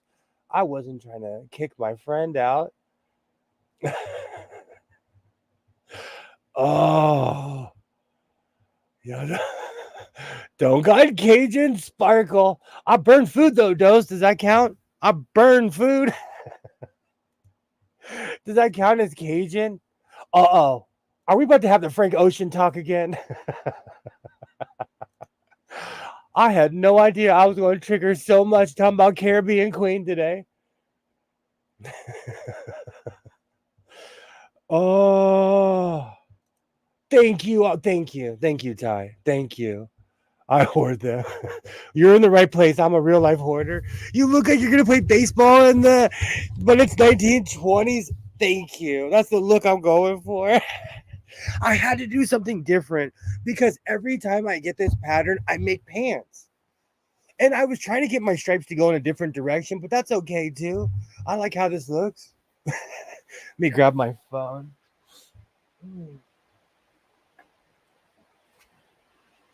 Oh, that's weird. I'll find. Oh, there's the. I was like, where'd my other phone go?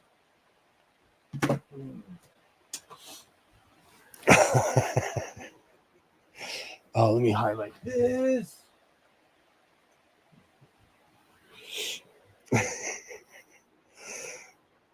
We just got a Popeyes in my town. I don't know. Our crime rate was high enough. Oh, Greg, I live in the yuppiest part of Southern California, and we have two in my town.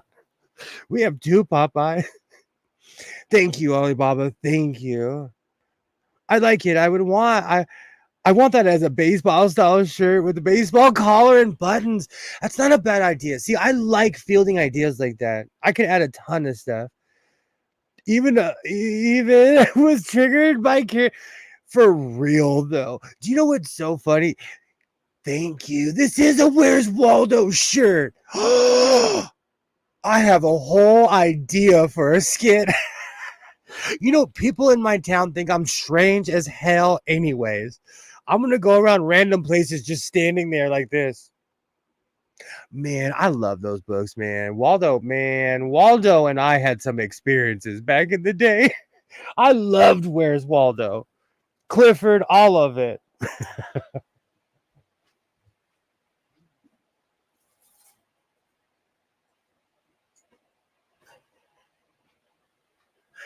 Oh man, now I just have Caribbean. Now I just have Caribbean, just Frank Ocean for life, man. For life. That's why we have a chicken shortage up here. Oh no, don't make me quote Bobby Hemmett. Do not make me quote Bobby Hemmett about what he said about chicken. Senor Stripes. I like that too. I made spans. This basically really long shorts that I call spans. I made the red stripe ones. They made me look like a pirate. I look like Smee from Hook. I look like Smee. There was no other explanation. I looked like I was on Captain Hook's ship. Need a star hat. I'm trying to think if I have anything extremely patriotic. You know why? I don't deviate. I wear Dodger hats. I wear all kinds of other hats, but I wear my Dodger hats all the time and my cowboy hat.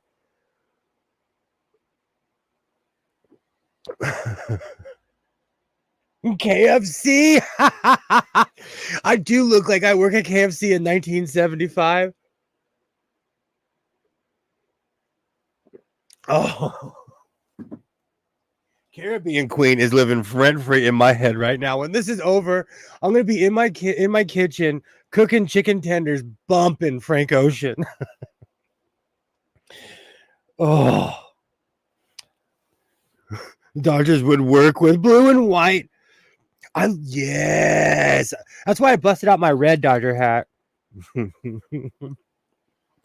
This does remind me of the KFC uniform when I was a kid, though. Back when they made people dress ridiculous. I think people forget, like people in McDonald's were wearing half suits. All like people in KFC had these crazy get-ups with giant, like colonial collars. I actually would have loved the old KFC uniform. Now that I think about it, you also did a great job on the sleeves. I would have botched that for sure. Thank you. You know, everything that you see is a skill I've acquired over time and with repetition. I can't remember the saying, but there, when it comes to being an apprentice and a master, the only real thing is time and repetition. The only reason somebody is a master at anything is because they failed a million times and they finally figured out that one way to do it. So I have a million fails, and my size goes up and down. So I have to take my back and my front into consideration because they're both expanding in different directions at the same time. And that's why I constantly talk about my body size, because it's changing all the time, and so my clothes change with it, and I have to adjust accordingly.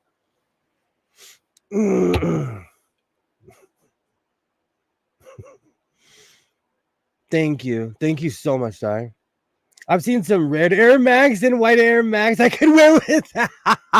Oh, that's right, I have those weird beige skate Nikes from the 80s. I've never failed at baiting. Do you mean body roll in those stripes? And people talk about like how certain colors do this or that, man. I'm not scared of stripes. I'm not scared of stripes. I'm actually surprised how this came out. If my Spants were any clothes, I would find them, but they're huge. I'm going to have to find them now because I have a complete outfit. But again, the pants make me look like a pirate in the 1800s. It's weird.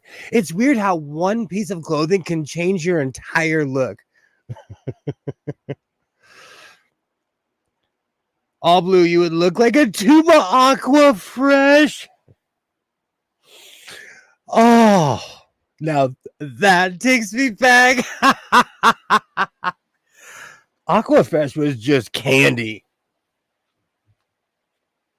Aquafresh was just candy in a freaking in a tube. Absolutely does. Damn it, I have Caribbean Queen stuck in my head. Should I start doing the Carlton? Caribbean Queen. I've been seeing a lot of copyright strikes lately, so I'm gonna either hum the song or sing the crummy version of it.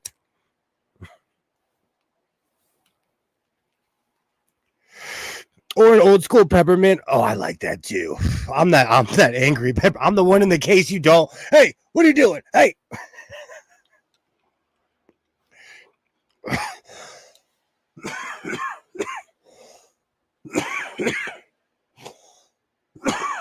Candy striper for sure. If you were short, you could walk around with those strawberry sundae cake cups. Those are bomb. Those are bomb. I could eat a whole row of those. The chocolate ones too. And honestly, that's not even ice cream. Those cups are bomb.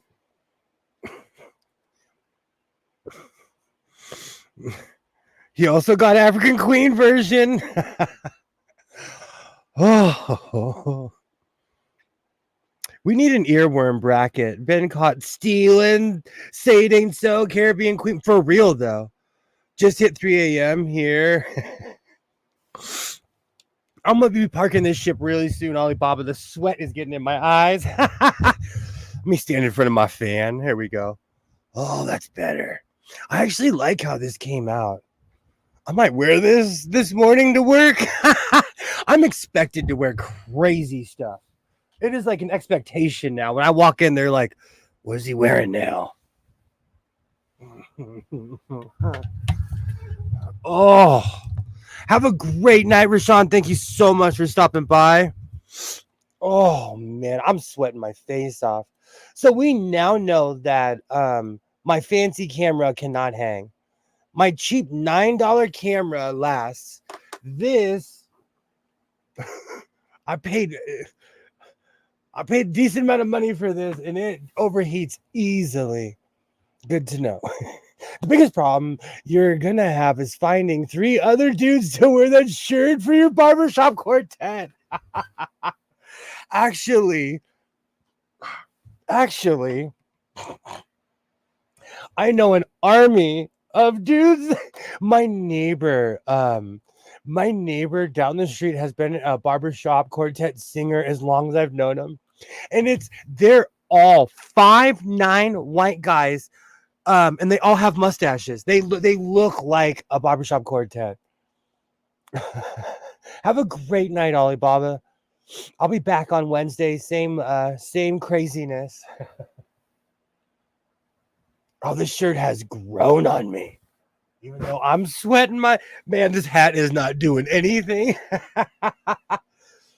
Oh. No, as Billy Ocean is just right here. Right here. Oh. I'm going to call this one a victory here in the House of Sewing. Only took me 4 hours to make this shirt. Now I look like I'm about to go play baseball with Captain Hook. We've all seen the movie Hook. We've all seen it. I look like I play for the Cincinnati Reds, 1879. Walk in singing the Star Spangled Banner. Oh, I could add this on my line of patriotic clothes.